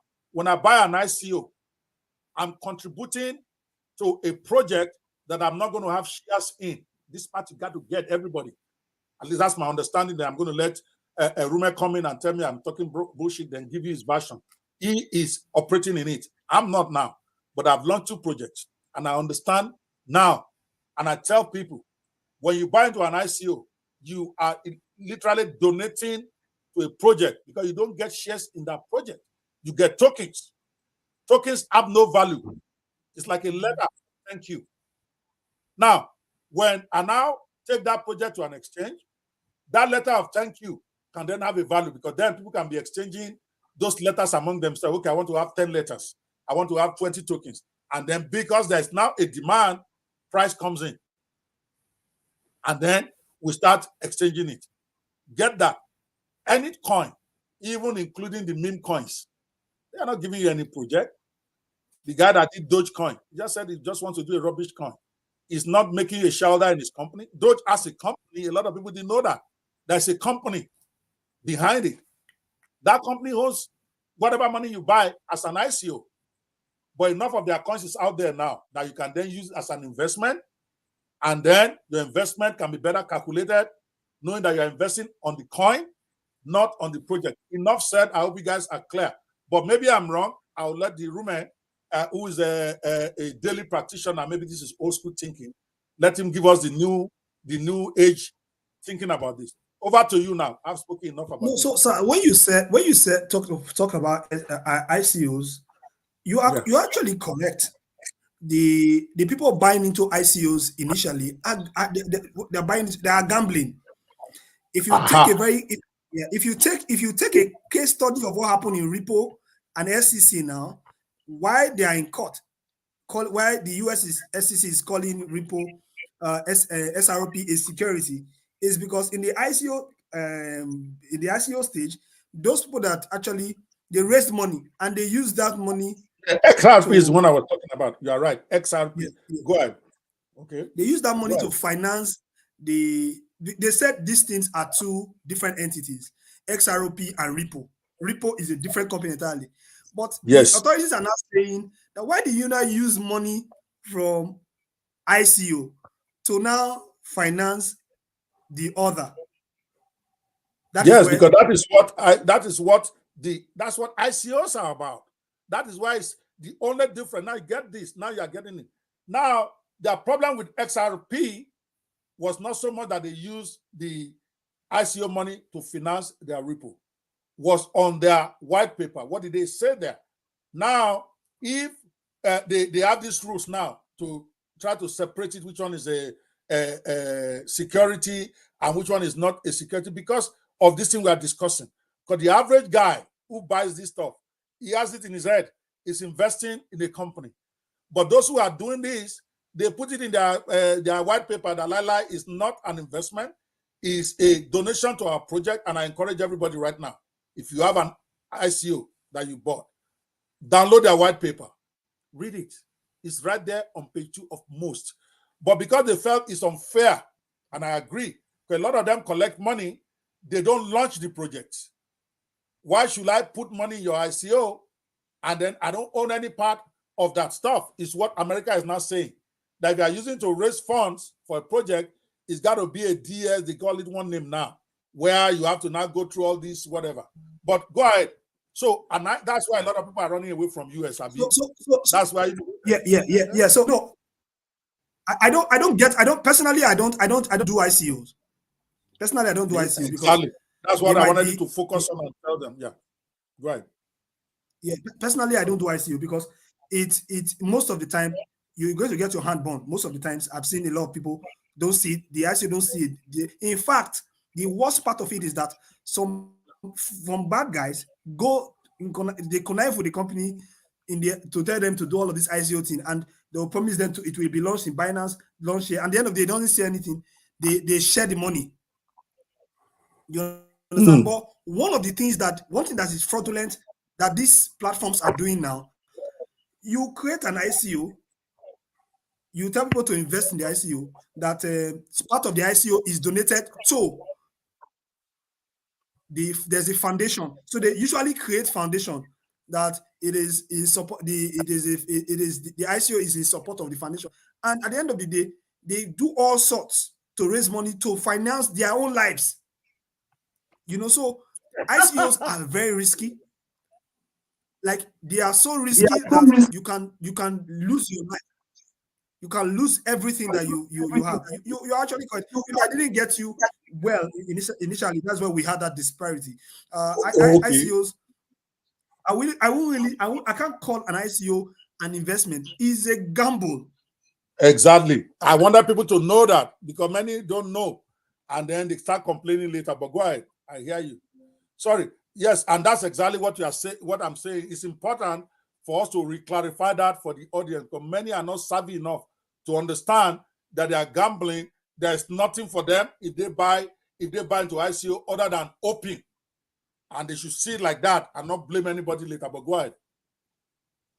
Yeah. So I don't like the question exactly. You can rephrase the question again. I think we've discussed a whole lot of things, and I don't think. No. All I just wanted to establish is that when you buy an ICO, you are really not doing an investment, because an investment Yes, it's a it gamble. has to do with something that you have stock in that you can then transfer and all of that. It's not an investment, it's a donation to a project, and they give you tokens that may or may not go to an exchange. It doesn't have any value. I think you are even nice. I think you are nice for calling it is a donation. It's gambling, for crying out loud. Yes, they did. Okay, I'm glad that If you you are are saying donating to that. something, you will not care what happened at the end of the day.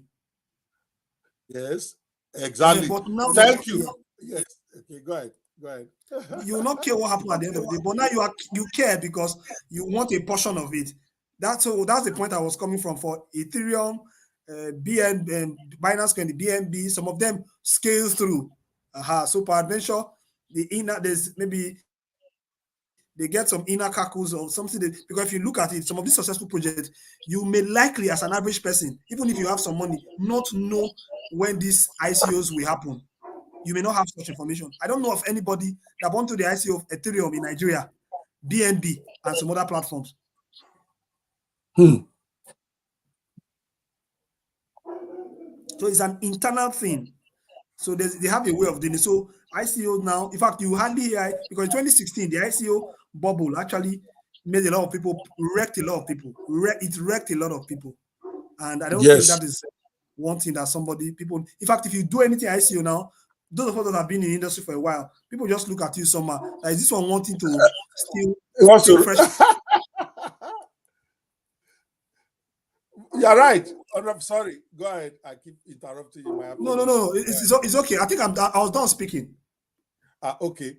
Yes, you're right. ICOs are very risky things, and I just want everybody out there to know that this, if you really want to get involved in this, maybe might not be the best way to go. You want to go into proper investment where something's already on the exchange, so that way you can analyze it properly. You can get experts like Rume to help you figure out which one is the best buy, which one is not a good buy.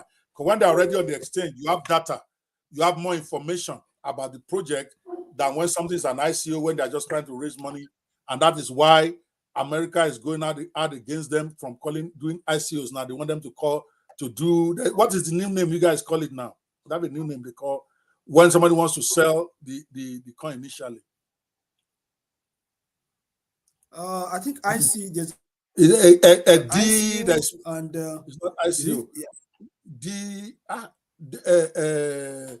Something security stuff. I forgot it. I was reading it last year, but since I don't operate in that industry anymore, I just left it. But let's go back to deeper into now. Okay, we've talked about common problems. We've talked about navigating risk. We've talked about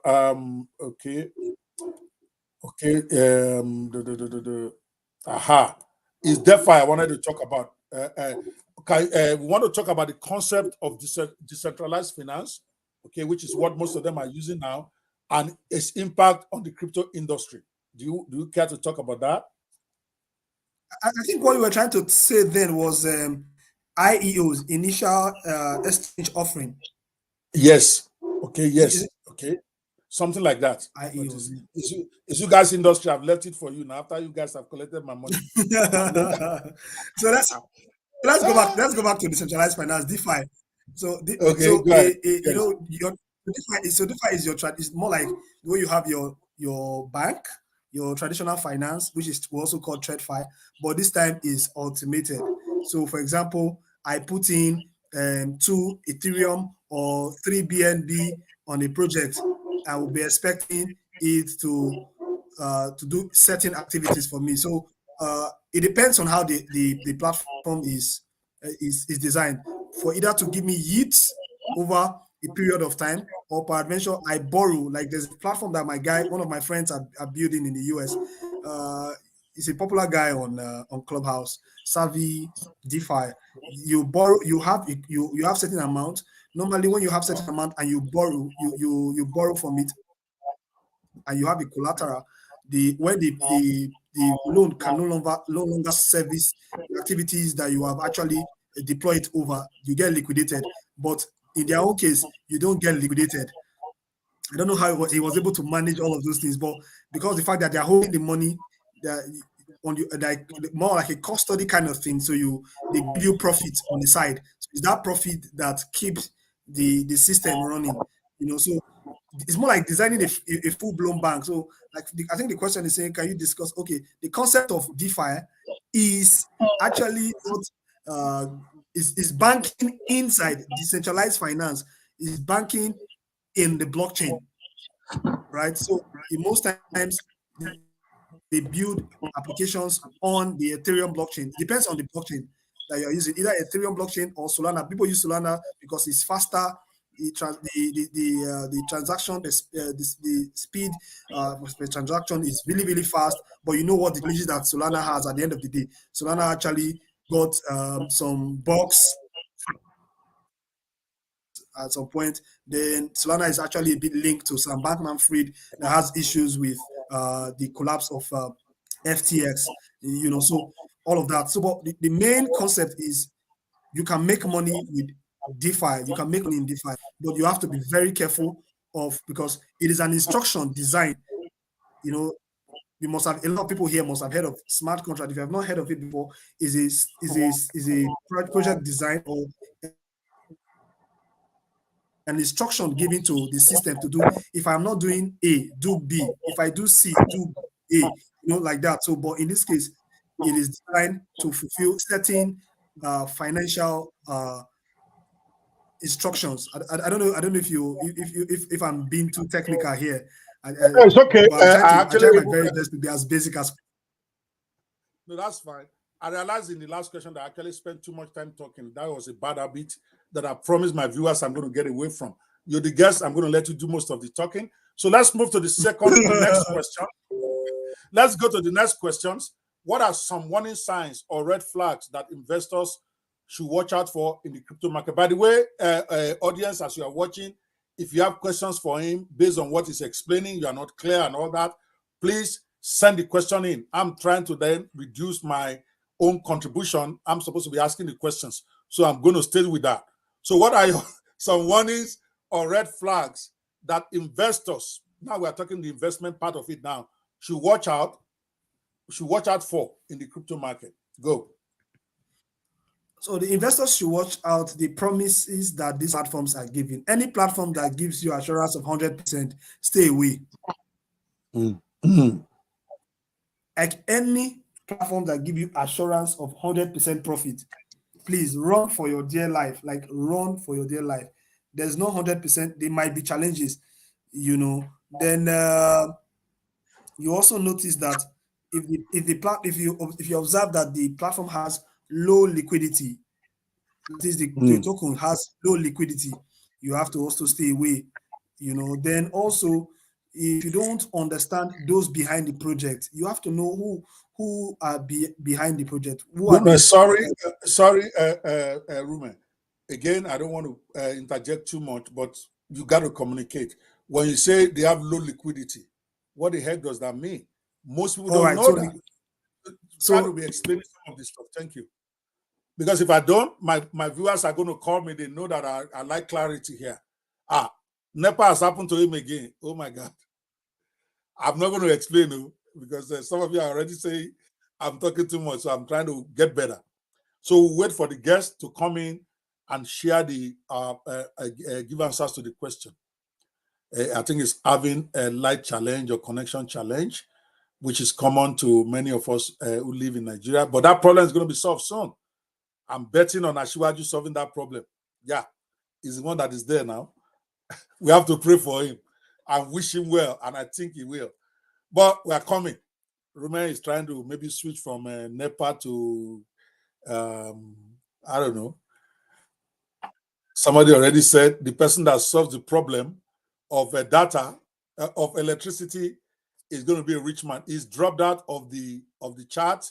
I think it's a light failure. So without going, okay, well, this is what I would do. I really don't want to get so much into explaining what I'm supposed to be asking my guest.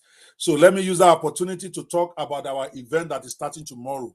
Okay, tomorrow we have this AI Business Summit that is going to be for 3 days, Tuesday, Wednesday, and Thursday, July 11th to July 13th, where we have managed to get 12 different AI experts.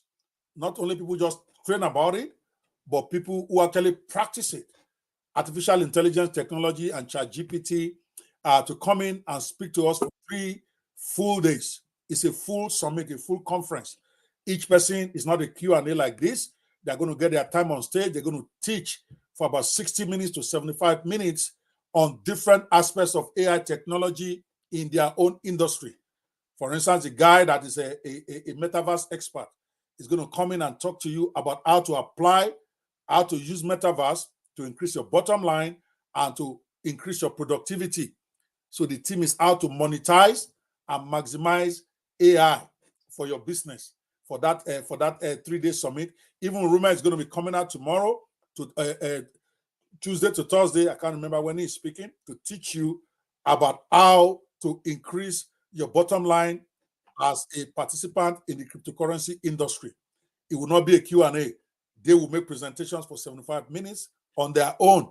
After that, we can then ask them questions. So we have some of the best guys in the game, in the AI game, not crypto now. It's generally artificial intelligence and ChatGPT industry. We have Professor Chrissy Mafidon, who's going to be our guest tonight. He will be at that summit. He's going to be sharing how to make your book a bestseller, strategies to turn your book into a bestseller. We have Luz Estrella, who's going to be talking to us about prompt engineering and how to apply it to increase your bottom line on ChatGPT or any AI tool. We have Hot Potter III, who is also teaching people how to use ChatGPT or AI tools, especially for neurodivergent individuals. Colin Drummond, the 2-time Emmy Award nominee, is going to be talking about how to monetize social media using AI tools. Sherry Coleman is going to be talking about how to create your own online course using AI without tears and how to monetize your courses as a professional. Either you're a coach, you are in weight loss, you are whatever industry you are in, how to create online courses fast, literally in 1 day or 1 hour using ChatGPT. We also have Lekon Bashua, a project management director at Google Inc. is going to be coming. He's also the founder of F3 Ventures. He's going to be showing how to use AI tools to attract investors, to attract angel investors into your startup company. I think that's going to be a powerful session. We have Ifeok Nkem, our own fellow Nigerian guy, who's going to be showing you how to make tons of money with just one AI tool and how to go out there and fatten your bottom line in the AI industry. So it's a powerful lineup of 12 amazing individuals who are going to be speaking from Tuesday to Thursday. And I'm going to play for you a very short a promotional video that we did for that event. If you have not yet registered, you still have time to get that discounted ticket. We have a free option if you don't have any money to spend. We have a silver option and we have a gold option. Pick whichever works best for you, but be there no matter what. Here is what the summit is all about. I think Rume is back, but we are going to quickly show this video. Then I'll bring Rume back on stage.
Be there, guys. Tomorrow, Wednesday, and Thursday, we are going to be having an amazing time with Rume and many of the other guys we listed. Rume is back. Sorry about your light situation. I didn't answer the question why you are gone because I've decided to be a good guy. The question is for you. I'm going to tell you. I will tell you if you ask. It's not easy. It's not easy being an African living in Africa. It's not easy. I know you guys even managing, especially those of you who are coaches and trainers, how you survive. I don't know. You are in the middle of a presentation, your light just goes off. It's so inconvenient. I just hope that the government will solve that light problem because it's really affecting people's business. You can't even be sure of doing a live webinar and be sure that you're going to be on that webinar yourself for 2 hours. It's crazy, right? Your heart will be in your mouth. Yes, I mean, I have to congratulate you guys for surviving and thriving, even without light in that country.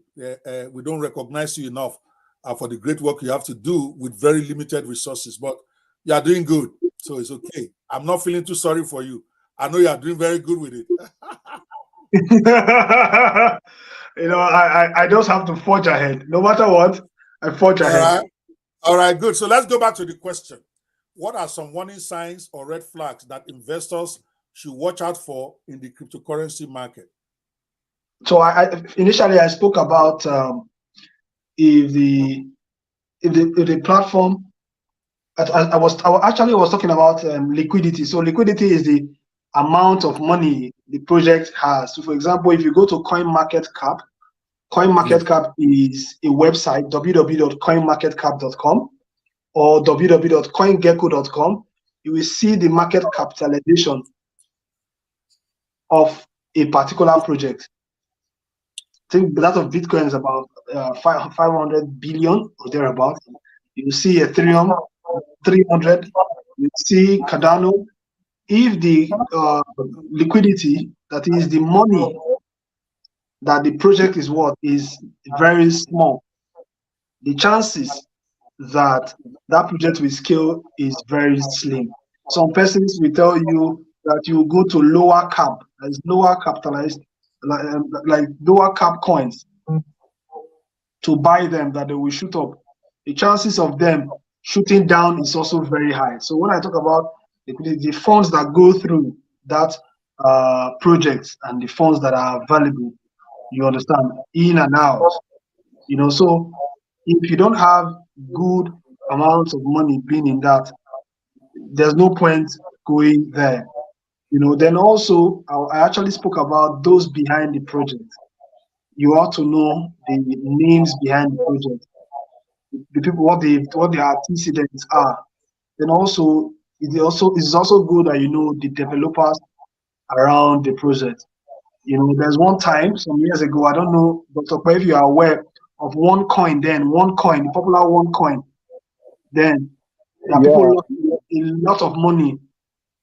People lost a lot of money. They bought education. in the So IC, yeah, they so did that. yes, so that you buy educational materials and you buy the coin, you know, and all of them, a lot of people lost a lot of money. So it is all of this boils into knowledge, you know. So there are some platforms that are pyramid scheme in disguise of crypto. You see all those pyramid schemes, then bring one person to bring two person. Crypto is also involved now. There are some that will design crypto because of that. You know, you have to run. Anytime you hear bring one person to bring two person to bring three person, run. There's one called Forsage. Then the Forsage came, took a lot of people's money. Nigerians don't learn. Nigerians don't learn. I thought Wakanda. Was that something called Wakanda? I never bought that, but people are mentioning Wakanda on Gist. How somebody just said they did me like that on Wakanda. Was there a coin that was Wakanda? I didn't know that. All Was right. there So I now that you have mentioned it, I've taken some bullets in this industry, and thank God I'm still alive. It started with Which one is Wakanda again? Which one is Wakanda? I'm trying to so Wakanda is a project that was pushed by some boys, some very smart guys. I know them, a lot of them. Some of them I used to tell them that this is their project. In fact I want is a meme coin. So when the Shiba Inu, Dogecoin, meme coin grew for, so they started doing their own African based meme coin.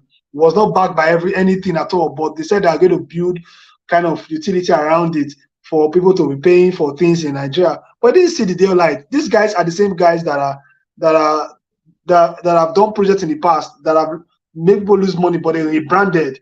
They are Nigeria guys. As an industry person, I'm saying it here live and direct. If we have proper regulation in crypto today, those guys will be fished out. There's also one that did one Tatcoin. You might know him. We got an issue. Because I questioned Tatcoin earlier. In fact, although we've settled that issue, he promised to kill me because I called that coin out. I called that coin out. That coin is a terrible coin. That people should look before. But that is the problem. That is the problem in the industry. Everything is about hype. Even the ones that have good. Take GISCON. We delivered our project within 6 months. And 99% of ICOs out there have not delivered their own in 5 years. But we still didn't get traction because people like you won't promote that. You want to promote the exciting. No, Dr. Pre, that is not fair. That's not fair. That's not fair in my person. I said people like I said like you. I didn't say you. I said like you. That the leaders, I don't see any of them promoting it. Now, I'm not trying to argue for GISCON, but I understood. We did a short ICO, which was a flop for different reasons because we got attacked by the Nigerian market inside of Clubhouse. And that more or less tarnished everything. And it's fine. I ended up having to put my own money on the project. That was to raise funds for Club Gist House, right? So I ended up having to spend my own money because the ICO was a flop. But the point is, our project came out less than 6 months after the ICO. We still have it. Yeah, it may not be as hot as Clubhouse, but Gist House is there. They can see the project. But 99% of ICOs launched by the white people, they never do the project. But yet, Nigerians are still very excited to go buy it, and I don't know why. When somebody's launched a project, he never did the project. He collected some money. He disappeared. He showed up again with another coin. He's talking about a project. He disappeared, and you are still giving him money. That to me is insane. But the few, because the truth is, I was stunned when I did that research to find out that less than 5% of those who launch ICOs actually delivered the project they said they were going to do.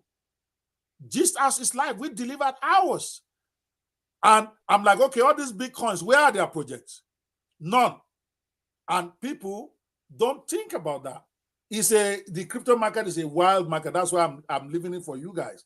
Most who go in there, they buy based on the hype only. And my own advice for you guys is that don't buy on the hype and then be crying later. Don't do that. You got to check what you are buying. And if you don't understand the market, leave it for them. Like me, I've left it for them. I don't do again. But Those No, but Dr. Kwe, you have a strong potential in the crypto market. I will tell you, for your person, from the experience that you shared and from the person things that you've done, there are ways, there are things that you do going forward now. So if you want to build a project, I know what you will do now that will make you, so you don't have to be the face of the business anymore. You don't have to I'm not ever going to do. Yes, I'm never going to do crypto. If I'm going to do, I won't be the face of it. I want to focus on what I know, software and coaching. But you're No, right. you can still do crypto. Like I say, I know what you can do. I know people that you can partner with. The Oyibo people face what is happening to Nigerians in this industry. It is the fact that some people believe that the initial stage they have to just cash out. They know the thing is bad though, but they will enter to just cash out because they believe that when it have stayed a particular period, before it will die. Then the Ponzi mentality. A lot of Nigeria has Ponzi mentality. Yeah, I know. It's crazy. Well, time has been spent. We've covered a lot of ground, but I want to cover a couple of more things that we need to do. Now, because I know most of your guys, or when I say your guys, I mean those in the industry with you. I've removed myself from your industry, at least for now. Maybe you will convince me to get back. Okay. I will really take it. I will take it as a project, sir. I will take it as a project. Yes. I know many of those watching this who are interested in crypto. They want to know from you. Now, of course, you are going to give it to them with a very good rider that you are not asking anybody to go invest in anything. But seriously, though, are there any emerging cryptocurrencies or blockchain projects that you particularly find exciting and promising? Okay. Feel free to share them. Of course, I want to let everybody know he is not giving financial advice. He's not recommending for you to go invest in anything. I ask him the question, and he's going to answer by giving from his own personal thoughts or experiences that what he considers to be good projects. If you are looking for good projects, but you invest in it at your own risk. Don't come tomorrow and call Rume's name, and don't call my name either. He's just going to give because he's here. He's the secretary of the Blockchain Association. He definitely will have some great projects in mind or that he has seen that he can recommend, and that's why I'm giving him the floor to go into that. Rume, go ahead. See, I'm going to from that picture as you are explaining it. I know they're there with you. Now let you this screen. Oh yeah, go. So thank you very much. It's very, very important that we talk about this. I have some project that I like, and I'm going to explain it for you. You know, in Nigeria, you will see a product called Gucci. In Nigeria, you will see Tom Ford, you will see Louis Vuitton in Nigeria. And most times, when you check all of these products in Nigeria, they are not the original Louis Vuitton. They are the substandard Louis Vuitton. They are the fake Louis Vuitton. So there's a project that I really love that will make sense in the future. That is futuristic. It is blockchain-based logistics. A blockchain built around logistics, right? So you will know from manufacturer date to all of those things. You know where the project is, the products are headed, and the project is an undervalued project, although big, but it's undervalued. The market cap is, I think it's around the top 20. It's called VeChain. VeChain is a blockchain that is built to manage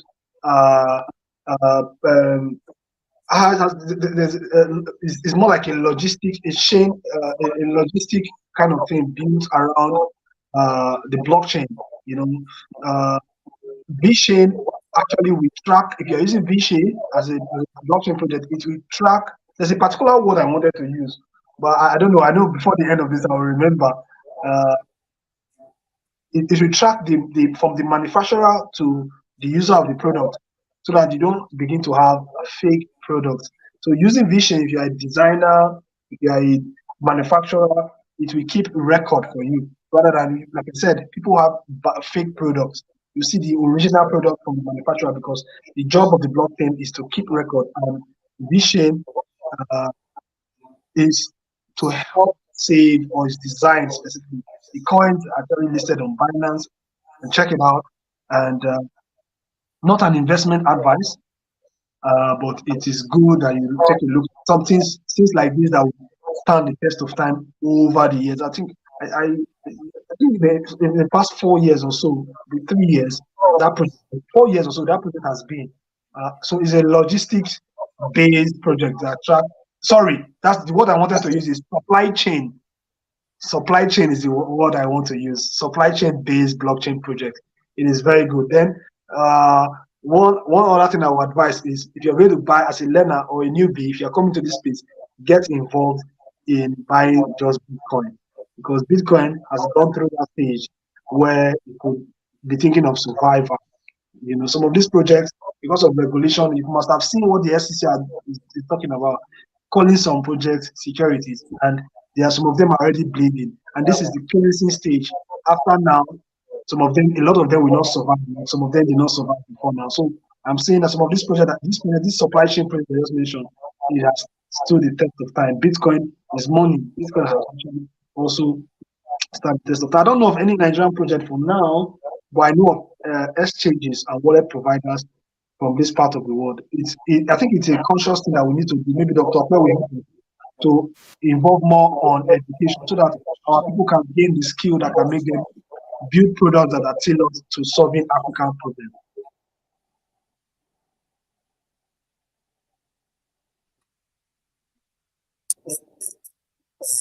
Okay, just a second. All right. Okay, well, we have to start rounding this up. We've spent over 2 hours, believe it or not, but crypto is an engaging topic for everybody. And in fact, I didn't believe that we have spent more than 2 hours. Like it was just like a joke.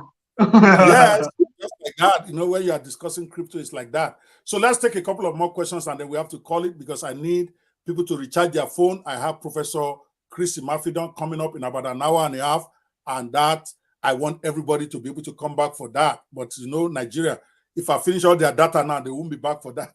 So, but we have people watching from all over the world, even on Clubhouse and G-Stars and all that. But the question I want to ask here, we've actually already covered most of it. So I wanted to share some success stories of individuals, young individuals you know, who have achieved financial independence through cryptocurrencies, because it's also good to end it on a positive note. I have, because of my own experience, I mean, I've sounded like a downer a bit on crypto because I have launched 2 crypto projects myself, and I've also invested hundreds of thousands of dollars in it. My own personal story is not a success one. I'm not going to lie and say I was successful in crypto. No, I lost plenty of money. And I want people to understand that the fact that I lost money does not mean that that's what everybody's doing. Okay, some people have cleaned out on this crypto industry. I went in wrong. I didn't get enough education. And number 2, I bought on hype rather than getting proper analysis. But everybody's not like me. So don't hear, oh, Dr. Okwe lost $200,000 in crypto, so you shouldn't touch it. No, that would be wrong. There are guys like Rume and co who are making money there. So I want Rume to share a couple of success stories that he knows. He has to know people who have done very well in this industry as part of ending this on a positive note. Go ahead, sir. Thank you very much, Dr. Okwe. There's a man that's my friend that I know on this space that as I'm talking to you, I think it should be yesterday was the gala night in Uganda. He did a 3-day program, educational program in 3 countries. He did it. I was supposed to travel there, but I couldn't because of some work here. He did it in Rwanda, and Nairobi, Kenya, and Uganda. The last one, they did it in all of these universities. I think the one in Uganda ended up in Makerere University, because I've also been in Uganda too. East Africa really engaged in because this guy has a product that is actually built here in Nigeria called Boundless Pay. Boundless Pay is a platform where you can transfer money in different parts of the world enabling the blockchain of cryptocurrency. Remittances. I know remittance is a very big project or a very big industry in Nigeria. People need to send money faster and in a more easy way. Boundless Pay is one of it, and he has made a whole lot. And he has also made a lot of young people financially independent. Then also in the OTC space, I have my partner at some point, Foreign Nigeria Limited. We started OTC transactions where people that want to buy or sell Bitcoin without using the exchange platform, because you know, before the exchange platform came in to do their P2P, for example, like Binance, we were already taking cryptocurrency from people and flipping it for Naira. more like the way you have Aboki, you change dollar, but this time we're doing it in Bitcoin. So we are the digital Aboki in some sort, and we did a whole lot of things. I think in 3 years we're able to do transactions all around of $1 million. We did transactions of $1 million, exchanging digital assets to people from diaspora to Nigeria, funding business. In fact, at some point, some companies in Nigeria don't use their, I will not make them name, don't use traditional banking system to do remittance to fund to do their project. They use cryptocurrency. And I know that was why Emefiele was very angry. And in my own case, let me give you guys my own case. When I started the OTC business, then in 6 months, I was able to raise from nowhere, a broke guy that left his job in pursuit of knowledge. I was able to raise in 6 months 1 million naira in profit. In fact, it was so funny that one time I did a transaction, I think around before COVID, for a transaction from a client. In fact, anytime that client calls me, I always smile. I made a profit of one day, single profit of a single transaction of 1 million naira. It has never happened before. I didn't insinuate that happened personally in my life. I would say I'm not doing badly at all by God's grace, and I've helped my family to move from where they are before to where they are now. I own my own property in my town because I'm this kind of person that believe that I need to have my town first before I start doing something here. I do other businesses, so the opportunities are abound. It's just for you to also have level of discipline and also understand your risk. You have to understand your risk. I've lost money and I've made a whole lot of money. So can you stand it when you lose money? You have high blood pressure. That's a question you ask yourself. Will you go mad when you lose a lot of money? Because I've lost money and I started to ask myself, Rume, are you okay? Why are you doing this at this time knowing that you don't have resources? Then I plan, I restart resigns, and I build myself back. Thank you very much, sir. All right. Thank you so much for sharing that heartwarming part of it, because people might get the wrong impression that the crypto is a bad idea. Like every business, it has a potential to make you rich. It has a potential to make you poor. You just need to get into it with the right mindset. And I keep preaching, even though I'm not the crypto preacher, you need to get good education yourself. If you go into I've taken crypto to the church. I think I'm the first guy that took crypto to the church in Nigeria. That's good. I love it. It's a good idea. It's a good way for people to get out of poverty if they do it right. I believe so. But like everything, if you don't get yourself properly educated before you get into it, you will lose your shit and you only have yourself to blame. I don't blame anybody else for anything ever happening to me. Every decision I took, good or bad, I take responsibility. And you out there need to take responsibility for yours. If you want to get involved in crypto, get a coach. Go look for the rumors of this world. Number 2, study yourself approved. Study the industry you are going into.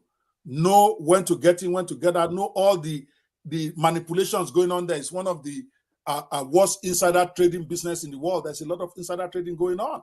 You see people hyping a coin and all of that stuff. You understand the game, so you can be a winner. I don't apologize. I don't condemn anybody. They are doing their business. Everybody's an adult. So if you are going in there, study yourself approved. Know the game or you will be roadkill. That is my own advice to everybody, but it is still, I don't want to start mentioning names. I've seen people who have literally made hundreds of millions of naira in Nigeria. I've seen people who have made millions of dollars abroad in this crypto game. I've also known people who have lost plenty. I know myself, I lost. But I am not bitter. I'm the one that didn't play the game right. And I'm telling you now, there are great opportunities there for you, especially for somebody who doesn't have a lot of money. You just want to you could get in now and be rich. But you have to study yourself approved. Don't operate on emotion or hype. That's my advice to you guys on this question. But we're going to go to the last question for Rume, and it's a very easy one. Look into your crystal ball. What do you think the future holds for cryptocurrencies and their impact on the global economy? See, I gave you a soft one at the end. All right. What does the future hold? After punching me? It's a hot seat. It's a hot seat. If your seat is not hot, then I'm not doing my job. But right now, I want you as a leader in the business. You've done a great job in the industry. You've been recognized for it. I appreciate the work you're doing. You are one of those guys. You are not one of those guys who takes the money and run. You stay, you stand by whatever it is you say, and you are training, you are trying to build as many people up as possible. That's why I will bring you on my show. I like what you are doing. So in your own opinion now, what does the future hold for cryptocurrencies and their impact on the global economy? Go for it. The future of payment is digital, and it is also moving across board globally, global economy. That is why you are seeing that the Satoshi Nakamoto innovation of 2009 has actually made governments of this world to come up with their own digital currency, like CBDCs that you are seeing. In Nigeria, we have e-Naira. If it is not something that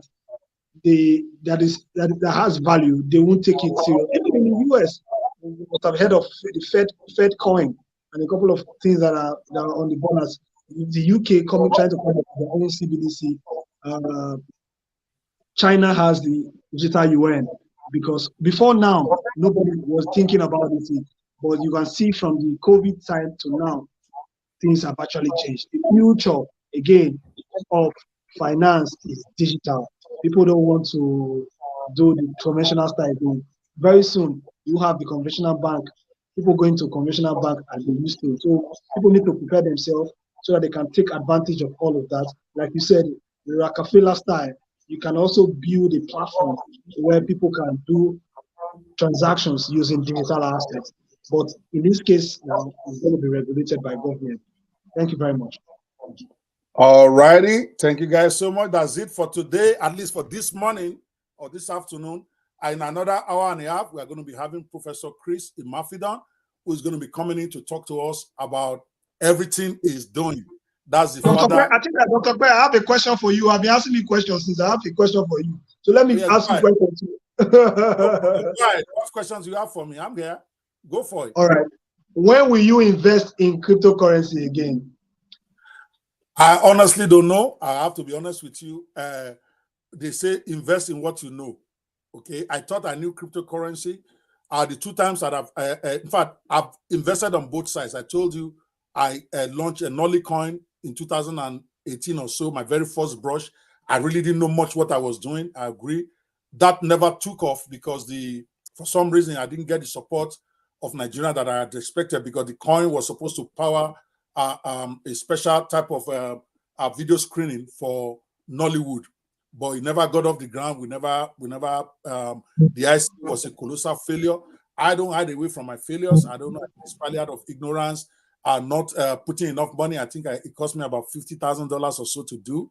And maybe we made at most maybe 3,000, 4,000 from the ICO. So it was a big loss for me.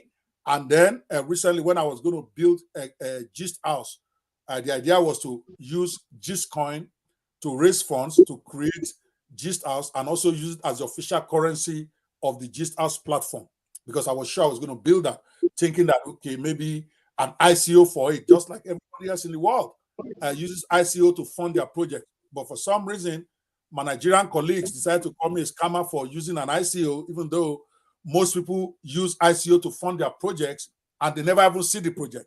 In my own case, I promised that Gist House will be live within 6 months. And it was live. But of course, there was a big campaign on Clubhouse by Nigerians who disagreed with me politically. I think it's not so much about the benefit of the Gist coin itself, but because at that point, Clubhouse was very polarized. I was on the side of One Nigeria.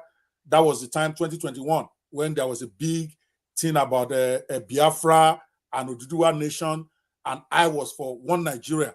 So we got into a lot of big fights on Clubhouse. So eventually, both of those, some extreme, I'm not going to say all of them, the extremists on the Oduduwa side and the extremists on the Biafra side decided that they're just going to destroy me business-wise. They don't care. They don't like my opinion, but they are not living it like that. They decided that they're going to go after every business I started. So rather than campaigning for Nigerians to support Gist House, they actually went out of their way to try to destroy it. They actually call it a scam. They ran a lot of rooms just to discredit the project, and the project failed. Seriously, maybe so only myself and a few guys, maybe about 6, 7 guys, who put a little money in to finally get Gist House done. We didn't make any money from the ICO, maybe a little, maybe $2,000-3,000 kind of thing. And yeah, we needed almost $250,000 to get it off the ground. So I got a few guys who put in a little money on the ICO, not on even just as they supported the ICO with some money, about 5 or 6 key guys who put in some money. Then I had to put all of my own money into delivering the project anyway, even though the ICO was a flop. But the project itself, we delivered it within the 6 months promise, which puts me in the top 1% of crypto operators in the world. I'm very proud of that record, even though people don't know that. I challenge them. Those of you are saying this crypto is better than Gcoin, this one is better than Gcoin. Show me the project that they built with your money. At least I can show you Gist House. If you go to Gist House right now, it is live. It works like Clubhouse. It's a great app. It has 30,000 users. It may not be as popular as Clubhouse yet, but we delivered it. All those Solana, those XRP, all those top people show their projects. They took the money and they ran with it. They never delivered projects. We did, and still we are the ones being called scammers. So it was a bad experience. So I decided that, okay, maybe I need to. We are still using Gcoin. Gcoin is still the official currency of Gist House. Okay, if Gist House ever blows up, everybody who has Gcoin are going to thank their gods that they put in that money. You know how this thing works. But that's where we are now.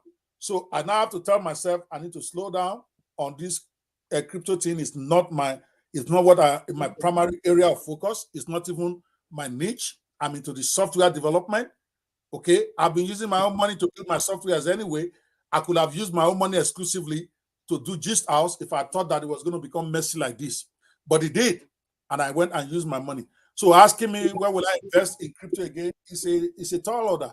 I don't invest in what I'm not expert in, even though I know more than most. Okay, I'm trying to be modest here. I know a lot more than most in this crypto. Why? Because I did my research, I studied myself, I went through training. A lot of even top level crypto operators still don't know, as I just showed this money, don't know that investing in ICO is not an investment, but they are doing well there. So I stay away now simply because there's just too much a cloud. But it doesn't mean, I never say never, Rume. If there's a project that makes sense to me, that I feel may have a chance, maybe Total might be a champ. After all, a lot of people have done projects. They've done 2, 3, 4, 5 times. They didn't succeed. Their 6th or 7th one is where they made all their millions. So I'm not going to stay here and tell you straight up, oh, I would never do crypto projects. No, I probably will do, because potential for a lot of money is there. But this time, I'm going to have to be very careful. I have to be sure. And now I know what it takes for a project to succeed. You need that community. Okay. I did the first one without having a community. That's error number 1. The Gist House one. Okay. I launched the ICO before I built the community. I should have built the community first. Before you didn't. And then launch. So I understand. See, you learn as you go. So now that I'm having a community, okay, if I'm going to think of another project now that I want, and there's so many that actually occurred to me. I almost did one for Peter Obi, for instance, but I know that they are going to kill me, even though nobody ended up doing it. I shared the idea with all the top influencers that, guys, we can raise all the money we need for Peter Obi by just launching a crypto coin outside the country. And then we agree that all the money that comes in on the ICO, maybe 90% of it will be on paper. We go to Peter Obi campaign. We give it to his campaign to run. More than 10% is enough for us to make any profit here. I shared it with several. It was mixed feelings, and I wasn't going to go alone, because Peter Obi had the community, millions of people.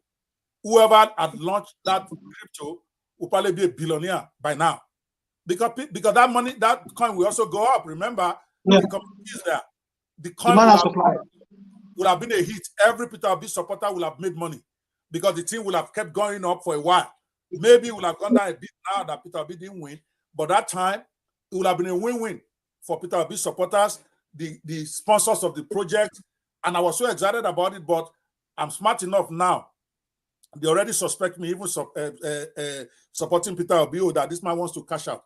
If I had introduced Obi coin, which I thought seriously about, rather than supporting it, people will have felt the need to quash it, and they did it with the app I built without even trying to monetize the app. I built the app for free, but some people just felt they have to pull it down because they don't like my opinion or whatever. So I learned my lesson. But that was a big miss for the big Obi supporters. They could have gotten him all the money he needed. Even if they don't want to make money from it, Peter Obi will have gotten all the money. So my point is, if I'm ever going to get involved in another any crypto project, it has to be one that already has the community, or we agree to go build the community first before we even introduce the coin, because it is the community that gives value. In my own humble opinion, I'm not an expert, you are, is that from what I've studied over time, if you take Dogecoin doesn't even have a project. They don't, is a shit coin. But doesn't have anything, no utility. Yes, but billions of dollars are made. It's in the top 10 coins in the world. Why did it get to that point? Because he had a community. The community was ready to die. So building that community is primary. If you can explain to me how a community will be built and how we're going to build it around a crypto coin, of course I will invest in it, no matter what people say. It just won't be me on the face of it. I'm not going to front any crypto coin again. I'm going to stay in my area of expertise. Let the crypto people do their thing.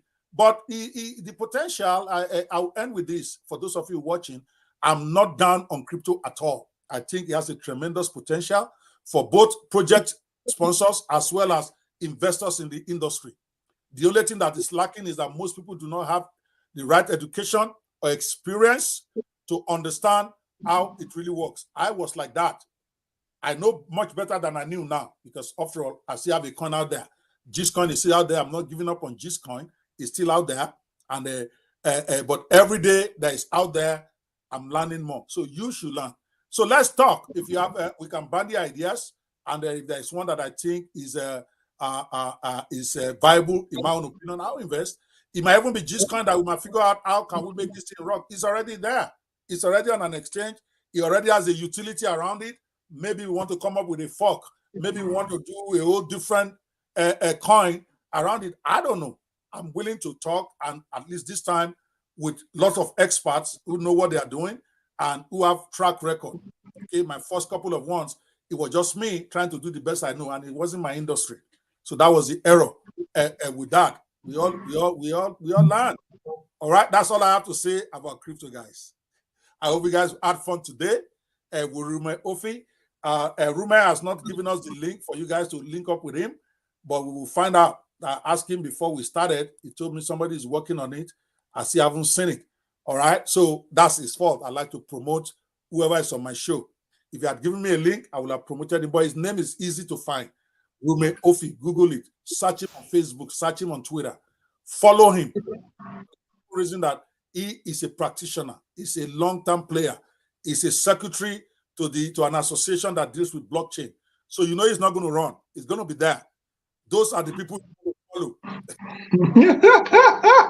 Dr. Ophi, don't kill me. Yes. Where will I run to? I don't have.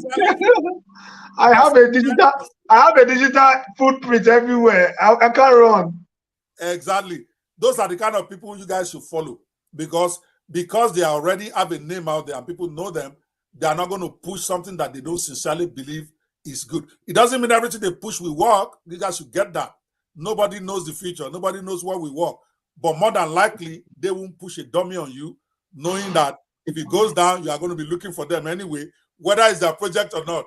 That's how this thing works. So follow him. That way you can learn a little bit more. You can learn about projects coming out, and you can have somebody that can be like a coach to guide you as you begin to do this. I will also follow him, not because I'm a crypto serious person now. I'm very humble now after losing all that money. But never say never, okay? Maybe the money I've lost, maybe it's Rume that will make it back for me. So I'm following Rume. Follow him. And I will see you guys in another 1 hour or so as we bring in Professor Chris. Parting words from you, Rume. 1 minute. The closing I like to use the word in the holy books. I think Proverbs 22 is 29 or thereabout.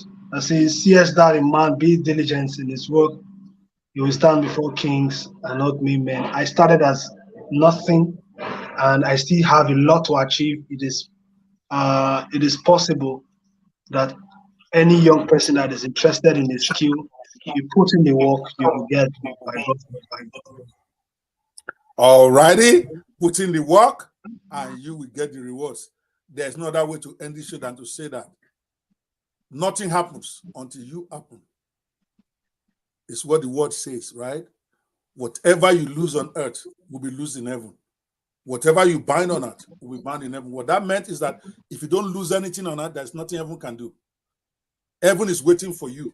The whole creation waits for the manifestation of the children of light. That's what the word gets. Somebody's waiting for you to manifest. Somebody's waiting for you to display God's glory in your life. And then their own glory may shine because of you. I'll see you guys in about another hour. This is Dr. Kwebanwo, the Fearless Netpreneur, with Rume Ophi on today's podcast. God bless you. Rume, thank you so much. Thank you. And the Fearless Netpreneur is out.